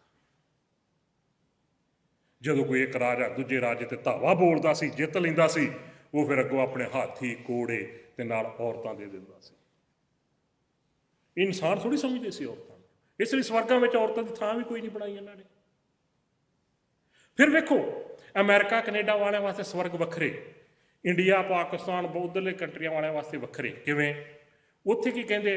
ਕਹਿੰਦੇ ਜੀ ਨਰਕਾਂ ਦੇ ਵਿੱਚ ਫਿਰ ਸੇਕ ਬੜਾ ਹੁੰਦਾ, ਗਰਮੀ ਤਪਸ਼, ਕਿਉਂਕਿ ਉੱਥੇ ਗਰਮੀ ਦੁੱਖ ਦਿੰਦੀ ਹੈ। ਇੱਥੇ ਠੰਡ ਦੁੱਖ ਦਿੰਦੀ ਹੈ। ਇੱਥੋਂ ਦੇ ਸਵਰਗ ਇਹ ਕਹਿੰਦੇ ਨੇ, ਹਾਂ ਜੀ ਸਵਰਗਾਂ ਜਾਓਗੇ ਨਾ, ਉੱਥੇ ਤੁਹਾਨੂੰ ਨਿੱਘ ਮਿਲੇਗਾ, ਉੱਥੇ ਤੁਹਾਨੂੰ ਨਿੱਘ ਮਿਲੇਗਾ, ਹੀਟ ਵਾਲਾ ਥਾਂ ਹੋਏਗਾ, ਕਿਉਂਕਿ ਇੱਥੇ ਠੰਡ ਦੁੱਖ ਦਿੰਦੀ ਹੈ। ਇਹ ਸਭ ਚੀਜ਼ਾਂ ਜਿਹੜੀਆਂ ਮਨੌਤਾਂ ਨੇ। ਇਸੇ ਲਈ ਬਾਣੀ ਵਿੱਚ ਕਿਹਾ ਗਿਆ, ਨਾ ਨਰਕ ਤੇ ਨਾ ਸਵਰਗ। ਕਈ ਵਾਰ ਜਦੋਂ ਕੋਈ ਕਿਸੇ ਦੀ ਡੈਥ ਹੋ ਜਾਏ ਨਾ, ਮੈਂ ਕੋਸ਼ਿਸ਼ ਕਰ ਰਿਹਾ ਮੈਨੂੰ ਵੈਸੇ ਕੋਈ ਲਫ਼ਜ਼ ਗੁਰਮਤਿ ਨਾਲ ਮਿਲ ਜੇ। ਮੈਂ ਜਿੰਨੇ ਕੁ ਲਫ਼ਜ਼ ਹੁਣ ਤੱਕ ਮਹਿਸੂਸ ਕੀਤੇ ਨੇ, ਕਿਤੇ ਨਾ ਕਿਤੇ ਕੋਈ ਨਾ ਕੋਈ ਉਹਨਾਂ 'ਚ ਉਕਾਈ ਹੁੰਦੀ ਹੈ, ਇਸ ਕਰਕੇ ਮੈਂ ਇਸ ਚੀਜ਼ ਉੱਤੇ ਅਜੇ ਜ਼ਿਆਦਾ ਜ਼ੋਰ ਨਹੀਂ ਦੇ ਰਿਹਾ। ਅਤੇ ਜਦੋਂ ਕਿਸੇ ਡੈਥ ਹੋ, ਜਦੋਂ ਅਰਦਾਸ ਕਰੀਦੀ ਨਾ, ਕਿਹਾ ਜਾਂਦਾ ਸਵਰਗਵਾਸੀ। ਘਰਾਂ 'ਚ ਵੀ ਕਿਸੇ ਨੇ ਬਜ਼ੁਰਗਾਂ ਦੀ ਫੋਟੋ ਲਾਈ, ਲਿਖਿਆ ਹੁੰਦਾ ਸਵਰਗਵਾਸੀ। ਸਵਰਗਵਾਸੀ ਨਹੀਂ ਚਾਹੀਦਾ ਕਹਿਣਾ, ਕਿਉਂਕਿ ਗੁਰੂ ਸਾਹਿਬ ਜੀ ਨੇ ਬਚਨ ਕੀਤਾ ਹੈ ਕਿ ਗੁਰੂ ਦੀ ਕਿਰਪਾ ਨਾਲ ਮੈਂ ਸਵਰਗ ਤੋਂ ਬਚ ਗਿਆ। ਸੁਰਗ ਨਰਕ ਤੇ ਮੈਂ ਰਹਿਓ, ਸਤਿਗੁਰ ਕੈ ਪ੍ਰਸਾਦ। ਇਹਦਾ ਮਤਲਬ ਦੋਨੋਂ ਚੀਜ਼ਾਂ ਰੱਦ ਕੀਤੀਆਂ। ਪਰ ਇਹ ਕਿ ਸਾਨੂੰ ਹੁਣ ਕੋਈ ਲਫ਼ਜ਼ ਨਹੀਂ ਢੁਕਵਾ ਮਿਲ ਰਿਹਾ। ਖੈਰ, ਇਹ ਮਨੌਤ ਹੈ ਕਿ ਮਰਨ ਤੋਂ ਬਾਅਦ ਆ ਕੁਛ ਮਿਲੇਗਾ। ਗੁਰਬਾਣੀ ਕਹਿੰਦੀ ਨਹੀਂ, ਮਰਨ ਤੋਂ ਬਾਅਦ ਦੀ ਗੱਲ ਨਾ ਕਰ। ਸਭ ਕਿਛ ਜੀਵਤ ਕੋ ਵਿਵਹਾਰ, ਗੱਲ ਤੇ ਜਿਉਂਦੇ ਜੀਵਨ ਦੀ, ਕਬੂਲ ਤੇ ਜੀਵਨ ਨੇ ਪੈਣਾ। ਗੁਰਬਾਣੀ ਦਾ ਸੰਬੰਧ ਹੀ ਜੀਵਨ ਨਾਲ ਹੈ। ਸਾਡੇ ਤੇ ਜਿੰਨਾ ਬਾਣੀ ਦਾ ਸੰਬੰਧ ਮਰਨ ਤੋਂ ਬਾਅਦ ਨਾਲ ਜੁੜਿਆ। ਅੱਜ ਪਾਠ ਕਰੋ, ਦਰਗਾਹ ਵਿੱਚ ਆਹ ਕੁਛ ਮਿਲੇਗਾ ਤੁਹਾਨੂੰ, ਅੱਜ ਆ ਦਾਨ ਪੁੰਨ ਕਰੋ, ਅੱਗੇ 70 ਗੁਣਾ ਵੱਧ ਮਿਲੂਗਾ। ਇੱਥੋਂ ਦੀ ਕਰੰਸੀ ਉੱਥੇ ਚੱਲੂ ਜੀ। ਸਭ ਇਹ ਮਨੌਤਾਂ ਨੇ। ਹਾਂ, ਚੰਗੇ ਕਰਮ ਕਰੋ, ਜੀਵਨ ਦਾ ਆਉਣ ਵਾਲਾ ਸਮਾਂ ਤੁਹਾਡਾ ਖੁਸ਼ਹਾਲ ਹੋਵੇਗਾ, ਸੁਖਮਈ ਹੋਵੇਗਾ, ਆਨੰਦਮਈ ਹੋਵੇਗਾ। ਗੁਨਾਹਾਂ ਦੇ ਕਦਮਾਂ ਤੇ ਉੱਤੇ ਕਦਮ ਰੱਖਾਂਗੇ, ਗੁਨਾਹਾਂ ਦੇ ਰਸਤੇ ਦੇ ਉੱਤੇ, ਜੀਵਨ ਦੁੱਖਾਂ ਦੇ ਨਰਕ ਵਿੱਚ ਹੀ ਡਿੱਗੇਗਾ। ਕਿਤੇ ਇਹਨਾਂ ਚੀਜ਼ਾਂ ਦੀ ਸਾਨੂੰ ਸਮਝ ਆ ਜਾਵੇ। ਖੈਰ, ਉਹ ਸਵਾਲ ਕਰਦੇ ਨੇ, ਕਹਾਂ ਤੇ ਆਵੈ, ਕਹਾਂ ਇਹ ਜਾਵੈ, ਕਹਾਂ ਇਹ ਰਹਿ ਸਮਾਈ। ਇਹ ਜਿਹੜਾ ਜੀਵਨ ਹੈ, ਜੀਵ ਹੈ, ਇਹ ਜਨਮ ਤੋਂ ਲੈ ਕੇ ਮਰਨ ਤੱਕ ਦਾ ਸਮਾਂ ਜਿਹੜਾ ਹੈ, ਉਹ ਕਿੱਥੇ ਸਮਾਵੇ, ਭਾਵ ਕਿਹਦੇ ਨਾਲ ਜੁੜੇ। ਸਮਾਈ ਦਾ ਅਰਥ ਕੀ ਹੈ? ਜੁੜਨਾ। ਕਿਹਦੇ ਨਾਲ ਜੁੜ ਕੇ ਬਤੀਤ ਕਰੇ। ਇਸ ਸ਼ਬਦ ਕੋ ਜੋ ਅਰਥਾਵੈ, ਜਿਹੜਾ ਇਸ ਸ਼ਬਦ ਦੀ ਭਾਵ ਇਸ ਗੱਲ ਦੇ ਅਰਥ ਸਮਝਾ ਦੇ, ਖੋਲ ਕੇ ਇਹ ਚੀਜ਼ ਸਾਨੂੰ ਦੱਸ ਦੇਵੇ, ਤਿਸ ਗੁਰ ਤਿਲ ਨਾ ਤਮਾਈ। ਅਸੀਂ ਮੰਨਾਂਗੇ ਉਹ ਗੁਰੂ ਹੈ, ਉਹਨੂੰ ਤਿਲ ਮਾਤਰ ਵੀ ਤਮਾ ਨਹੀਂ ਹੈ। ਉਹ ਸੱਚਾ ਉਪਦੇਸ਼ ਦੇਣ ਵਾਲਾ ਹੈ, ਸੱਚਾ ਰਾਹ ਦੱਸਣ ਵਾਲਾ ਹੈ, ਤੇ ਉਹਨੂੰ ਲਾਲਚ ਕੋਈ ਨਹੀਂ ਹੈ, ਤਮਾ ਕੋਈ ਨਹੀਂ ਹੈ। ਕਿਉਂ ਤੱਤੈ ਅਵਿਗਤੈ ਭਾਵੈ। ਇੱਥੇ ਇੱਕ ਨੁਕਤਾ ਮੈਂ ਸਾਂਝਾ ਕਰ ਲਵਾਂ, ਤੁਸੀਂ ਸਾਰੇ ਬਾਣੀ ਪੜ੍ਹਨ ਵਾਲੇ ਹੋ। ਕੁਛ ਸ਼ਬਦ ਆਉਂਦੇ ਆ, ਤਤ ਅਵਗਤ, ਮਤ ਅਵਗਤ। ਇੱਥੇ ਅਵਿਗਤੈ ਸ਼ਬਦ ਮੈਂ ਬੋਲਿਆ ਹੈ। ਅਵਿਗਤੈ ਦਾ ਅਰਥ ਹੈ, ਤੱਤੈ ਦਾ ਅਰਥ ਹੁੰਦਾ ਹੈ ਕਿ ਜਿਹਨੂੰ ਕਹਿ ਲਓ ਕਿ ਸਾਰ, ਤੱਤ ਕਹਿ ਲਓ। ਅਵਿਗਤੈ ਦਾ ਅਰਥ ਹੁੰਦਾ ਅਵਿਅਕਤ, ਭਾਵ ਜੋ ਵਿਅਕਤੀ ਨਹੀਂ ਹੈ, ਰੂਪ ਰੰਗ ਚੱਕਰ ਚਿਹਨ ਤੋਂ ਰਹਿਤ ਹੈ। ਅਕਾਲ ਪੁਰਖ ਪਰਮਾਤਮਾ। ਗੁਰਮੁਖ ਲੱਗੈ ਪਿਆਰੋ, ਕਿਵੇਂ ਉਸ ਅਕਾਲ ਪੁਰਖ ਪਰਮਾਤਮਾ ਜਿਹੜਾ ਚੱਕਰ ਚਿਹਨ ਰੂਪ ਰੰਗ ਤੋਂ ਰਹਿਤ ਹੈ, ਭਾਵ ਕੋਈ ਵਿਅਕਤੀ ਨਹੀਂ, ਆਕਾਰ ਨਹੀਂ ਹੈ, ਉਸ ਤਤ ਪਰਮੇਸ਼ਰ ਅਕਾਲ ਪੁਰਖ ਪ੍ਰਮਾਤਮਾ ਨੂੰ ਕਿਵੇਂ ਪ੍ਰਾਪਤ ਕੀਤਾ ਜਾ ਸਕਦਾ ਹੈ, ਤੇ ਗੁਰਮੁਖ ਲੱਗੈ ਪਿਆਰੋ, ਗੁਰੂ ਦੇ ਸਨਮੁਖ ਰਹਿ ਕੇ ਗੁਰੂ ਦੇ ਸ਼ਬਦ ਦੇ ਨਾਲ ਪਿਆਰ ਕਿਵੇਂ ਬਣੇ। ਮੈਂ ਮਹਿਸੂਸ ਕੀਤਾ ਹੈ ਅਸੀਂ ਬਾਣੀ ਉਹਦੇ ਨਾਲ ਪਿਆਰ ਹੈ ਜਾਂ ਬਾਣੀ ਨਾਲ ਪਿਆਰ ਇਸ ਲਈ ਨਹੀਂ ਪੜ੍ਹਦੇ, ਅਸੀਂ ਇਹ ਸਾਡੀ ਲੋੜ ਹੈ, ਇਹ ਸਾਨੂੰ ਕਿਹਾ ਗਿਆ ਹੈ ਜਾਂ ਇਹ ਸਾਡੀ ਜ਼ਰੂਰਤ ਹੈ। ਪਿਆਰ ਵਾਲੀ ਵਿੱਚੋਂ ਗੱਲ ਖਤਮ ਕੀਤੀ ਹੋਈ ਹੈ। ਪਰਮੇਸ਼ਰ ਪਰਮਾਤਮਾ ਦੇ ਦਰ ਤੇ ਭਗਤੀ ਕਿਹੜੀ ਕਬੂਲ ਹੈ, ਗੁਰੂ ਜੀ ਨੂੰ ਪੁੱਛ ਲੈਂਦੇ ਆਪਾਂ। ਗੁਰੂ ਜੀ ਕਹਿੰਦੇ ਗੋਬਿੰਦ ਭਾਓ ਭਗਤ ਕਾ ਭੁੱਖਾ। ਪਰਮੇਸ਼ਰ ਅਕਾਲ ਪੁਰਖ ਪਰਮਾਤਮਾ ਪਿਆਰ ਦੀ ਭਗਤੀ ਦਾ ਭੁੱਖਾ ਹੈ। ਜੋ ਪਰਮਾਤਮਾ ਵਾਹਿਗੁਰੂ ਕਰਦਾ ਹੈ ਉਹਦੀ ਹਰ ਕਰਨੀ ਨਾਲ ਪਿਆਰ ਕਰੀਏ, ਉਹਦੀ ਹਰ ਕਰਨੀ ਨਾਲ ਪਿਆਰ ਕਰੀਏ। ਧੀ ਦੀ ਦਾਤ ਬਖਸ਼ੀ ਪਿਆਰ ਕਰੀਏ, ਪੁੱਤਰ ਦੀ ਦਾਤ ਪਿਆਰ ਕਰੀਏ, ਜੀਵਨ ਵਿੱਚ ਸੁੱਖ ਆ ਗਿਆ ਪਿਆਰ ਕਰੀਏ, ਦੁੱਖ ਆ ਗਿਆ ਪਿਆਰ ਕਰੀਏ, ਹਰ ਅਵਸਥਾ ਵਿੱਚ ਹਰ ਸ਼ੈ ਹਰ ਹੁਕਮ ਦੇ ਨਾਲ ਪਿਆਰ ਕਰੀਏ। ਪਰਮਾਤਮਾ ਆਹ ਭਗਤੀ ਚਾਹੁੰਦਾ ਸਾਡੇ ਕੋਲ। ਨਫ਼ਰਤ ਨਾ ਕਰੀਏ, ਮੂੰਹ ਨਾ ਮੋੜੀਏ ਕਿਸੇ ਚੀਜ਼ ਤੋਂ, ਕਿਸੇ ਹੁਕਮ ਤੋਂ ਵੀ। ਖੈਰ, ਆਪੇ ਸੁਰਤਾ ਆਪੇ ਕਰਤਾ। ਪਰਮੇਸ਼ਰ ਆਪ ਹੀ ਰਚਨਹਾਰ ਹੈ, ਆਪ ਹੀ ਸੁਣਨਹਾਰ ਹੈ। ਜਿਹੜੀ ਰਚਨਾ ਰਚੀ ਦੀ ਸੁਣਦਾ ਵੀ ਉਹ ਆਪ ਹੈ। ਕਹੋ ਨਾਨਕ ਵਿਚਾਰੋ, ਇਹ ਨਾਨਕ ਇਹਦੇ ਬਾਰੇ ਵਿਚਾਰ ਦੱਸ। ਜੀਵ ਕਿੱਥੋਂ ਆਇਆ, ਕਿੱਥੇ ਜਾਣਾ ਹੈ, ਕਿਹਦੇ ਵਿੱਚ ਜੁੜੇ, ਜਨਮ ਤੋਂ ਲੈ ਕੇ ਮਰਨ ਤੱਕ ਦਾ ਸਮਾਂ ਕਿਹਦੇ ਨਾਲ ਜੁੜੇ। ਉਸ ਅਕਾਲ ਪੁਰਖ ਪ੍ਰਮਾਤਮਾ ਜਿਹੜਾ ਕੋਈ ਵਿਅਕਤੀ ਨਹੀਂ, ਆਕਾਰ ਨਹੀਂ ਹੈ, ਉਹਨੂੰ ਪ੍ਰਾਪਤ ਕਿਵੇਂ ਕਰੇ। ਉਸ ਪਰਮੇਸ਼ਰ ਨਾਲ ਜਿਹੜਾ ਮਿਲਾਪ ਕਿਵੇਂ ਹਾਸਲ ਹੋਵੇ ਸਾਨੂੰ। ਗੁਰੂ ਦੇ ਸ਼ਬਦ, ਗੁਰੂ ਦੇ ਉਪਦੇਸ਼ ਨਾਲ ਸਾਡਾ ਪਿਆਰ ਕਿਵੇਂ ਬਣੇ। ਗੁਰੂ ਸਾਹਿਬ ਜੀ ਫਿਰ ਅੱਗੋਂ ਜਵਾਬ ਦਿੰਦੇ ਨੇ, ਕਹਿੰਦੇ ਹੁਕਮੇ ਆਵੇ। ਹੁਕਮ ਚੋਂ ਆਇਆ ਹੈ। ਇੱਕ ਬਚਨ ਆਉਂਦਾ ਗੁਰੂ ਰਾਮਦਾਸ ਪਾਤਸ਼ਾਹ ਜੀ ਦਾ, ਸ਼ਾਇਦ ਰਾਗ ਤਲੰਗ ਵਿੱਚ। ਗੁਰੂ ਜੀ ਕਹਿੰਦੇ ਸਭ ਆਏ ਹੁਕਮ ਖਸਮਾਹ, ਹੁਕਮ ਸਭ ਵਰਤਨੀ। ਆਪਾਂ ਸਾਰੇ ਰੱਬ ਦੇ ਹੁਕਮ ਚੋਂ ਆਏ ਹਾਂ। ਕੀਤਾ ਪਸਾਓ, ਜਪਜੀ ਸਾਹਿਬ ਆਪਾਂ ਪੜ੍ਹਦੇ ਹਾਂ ਨਾ, ਕੀਤਾ ਪਸਾਓ, ਅੱਗੇ ਕੀ ਲਿਖਿਆ, ਏਕੋ ਕਵਾਓ। ਕਵਾਓ ਦਾ ਅਰਥ ਕੀ ਹੁੰਦਾ ਹੈ, ਬੋਲਣਾ, ਹੁਕਮ। ਪਰਮੇਸ਼ਰ ਦਾ ਹੁਕਮ ਹੋਇਆ, ਰਚਨਾ ਰਚੀ ਗਈ, ਆਪਾਂ ਉਸ ਹੁਕਮ ਚੋਂ ਆਏ ਹਾਂ, ਉਹਦਾ ਹਿੱਸਾ ਅਸੀਂ, ਉਹਦੇ ਤੋਂ ਅਲੱਗ ਨਹੀਂ ਹਾਂ। ਇਹ ਸਰੀਰ ਜਿਹੜਾ ਇਹ ਸੰਸਾਰ ਦੀ ਉਪਜ ਹੈ, ਪਰ ਅਸੀਂ ਉਹਦੇ ਹੁਕਮ ਦੇ ਵਿੱਚ, ਉਹਦੇ ਹੁਕਮ ਚੋਂ ਆਏ ਹਾਂ।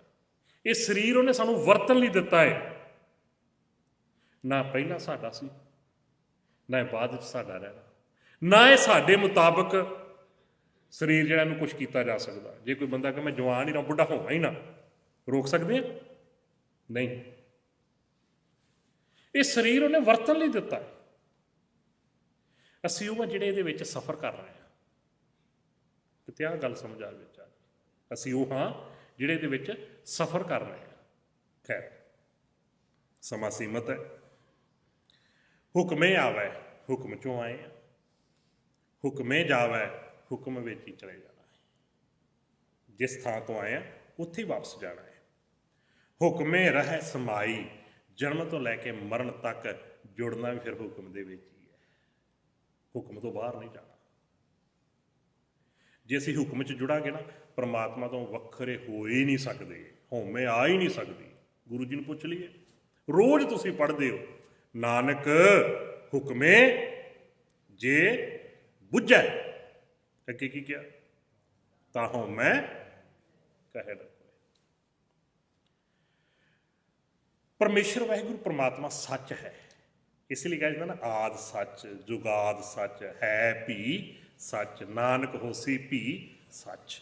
ਮੈਂ ਪਹਿਲਾਂ ਇੱਕ ਬੇਨਤੀ ਕੀਤੀ ਸੀ, ਜਿਹਦੇ ਨਾਲ ਇੱਕਮਿਕ ਹੋਣਾ ਉਹਦੇ ਵਰਗਾ ਬਣਨਾ ਪਏਗਾ। ਜੇ ਸੱਚ ਨਾਲ ਇੱਕਮਿਕ ਹੋਣਾ, ਫਿਰ ਸਚਿਆਰ ਬਣਨਾ ਪਏਗਾ, ਤਾਂ ਹੀ ਸੱਚ ਨਾਲ ਇੱਕਮਿਕ ਹੋਵਾਂਗੇ। ਇਸੇ ਲਈ ਬਾਣੀ ਵਿੱਚ ਆਇਆ, ਕਿਵ ਸਚਿਆਰਾ ਹੋਈਐ, ਕਿਵ ਕੂੜੈ ਟੁੱਟੈ पाल। सचियार किवें होईए? अगली पंक्ति में गुरु नानक पातशाह जी ने जवाब दिता किवें होना है। नानक हुक्म रजाई, हुक्म रजाई चलना, नानक लिखिया नाल। हुक्म दी रजा विच चलना, हुक्मी होवन आकार, ये जो भी दिखाई दे रहा है हुक्म है। हुक्मी होवन आकार, हुक्म ना कहया जाए। किते पढ़ के तो देखिए बाणी नूं, समझण की कोशिश तो करिए। एक एक पंक्ति अखां खोल देवेगी है। असीं ते आ मनौत मन्नी बैठे सां भी शायद जीव इत्थों आउंदा है ते मर के उत्थे जांदा है, उत्थे अगे कोई दरगाह वखरी कोई लगा होएगा, कोई बैठा होएगा, वो फिर सतवें आकाश विच फैसले करदा होवेगा। गुरु बख्शिश करे किते नुकते पकड़ विच आए। मनौतां ने गुरबाणी विच जे उन्हां दा किते जिक्र आया है, वो इसे लिए आया है कि तुहाडी फिलॉसफी आ कह रही है, गुरमत दा फलसफा आ है। ये नहीं कि उन्होंने एक्सैप्ट किया गया है। खैर, हुक्मे आवे हुक्मे जावे, हुक्मे रह समाई, पूरे गुर ते साच कमावे। तो कहते गुरु के शब्द नाल प्यार किवें बने? गुरु पूरा होना चाहिए। ते गुरु जिहड़े फिर सानू कार करन लई कहंदा सच दी कमाई है। जिहड़ी भी कार करन लई कहंदा वो सच दी कमाई है। गुरु कहंदा है मूहों के बोलन बोली है, जित सुन धरे प्यार। जदों असीं वो बचन मनदे आ, उहदे मुताबिक चलदे आ, वो सच दी कमाई है। पूरे गुरु ने जो कुछ किया, जदों उहनूं असीं कमाया, वो सच दी कमाई है। फिर उहदे नाल प्यार बनदा है, फिर उहदे नाल प्रीत बनदी है। पूरे गुर ते साच कमावै, गत मित शब्दे पाई। ये अवस्था, ये जिन्ना भी अपना हैगा इहदा फलसफा है, सफ़र जो भी है, ये सारा कुछ शब्द दे नाल। जदों शब्द की कमाई करते हैं, शब्द नूं असीं जीवन विच प्रैक्टिकल जीवना शुरू कर देने आ। साडी रसना ते शब्द, साडी सोच शब्द, साडी तकड़ी च शब्द, साडे स्रोत विच शब्द, साडी करनी विच जदों शब्द वरतदा है, उदों फिर समझ आ जाती है कि सच आ है। अगर शब्द की थां कोई होर चीज़ वरत रही है, किसी व्यक्ति का कहण वरत रहा है, फिर कदे समझ नहीं आएगी उस सच की। गुरु बख्शिश करे। इत्थे 22 पौड़ियां की समाप्ति हुंदी है। अगली विचार जिहड़ी आपां वो अगला जिहड़ा समागम है वो 22 तरीक नूं है, बुधवार वाले दिन। उदन आपां विचार सांझी करांगे। सतगुरु रहमत करन कि रब्बी बाणी साडा जीवन बन जाए। कोशिश करिए जिन्नी भी समझ आउंदी बाणी विचों, जिन्नी भी आउंदी है, उन्होंने अपना जीवन बना लईए, जीवन उहदे मुताबिक चलन लग पवे। तो 16 तरीक नूं गुरु अर्जन साहिब का शहीदी दिहाड़ा भी है। उस दिन गुरुद्वारा साहिब इत्थे श्री अखंड पाठ साहिब आरंभ ने। 18 तरीक नूं नगर कीर्तन है समाप्ति वाले दिन, जिस दिन श्री अखंड पाठ साहिब की समाप्ति होनी है। आपां सबना ने होर भी जिहड़े अपने परिवार के बाकी जी ने, उन्होंने जां जिन्हां नाल साडी साझ है, उन्हां सबना नूं ये जरूर बेनती करनी है कि ये जिहड़े समागम ने जितने भी हैं, इन्हां दे विच आपां सारी शमूलीयत करिए ते गुरु दरबार दीयां हाज़रियां भरीए, सत संगत गुरु दी करिए। गुरु बख्शिश करे, गुरु रहमत करेगा जो गुरु की सत संगत में जुड़ के बैठांगे। नाले रोज़ ही तो आप पढ़ते हैं, मेरे माधो जी सत संगत मिले सो तरिया। गुरु रहमत करे जी। भुला चुका की माफ़ी देनी, प्यार में भेज के रसना की सांझ पाउंदे आ। सारे आखो जी वाहिगुरू जी का खालसा, वाहिगुरू जी की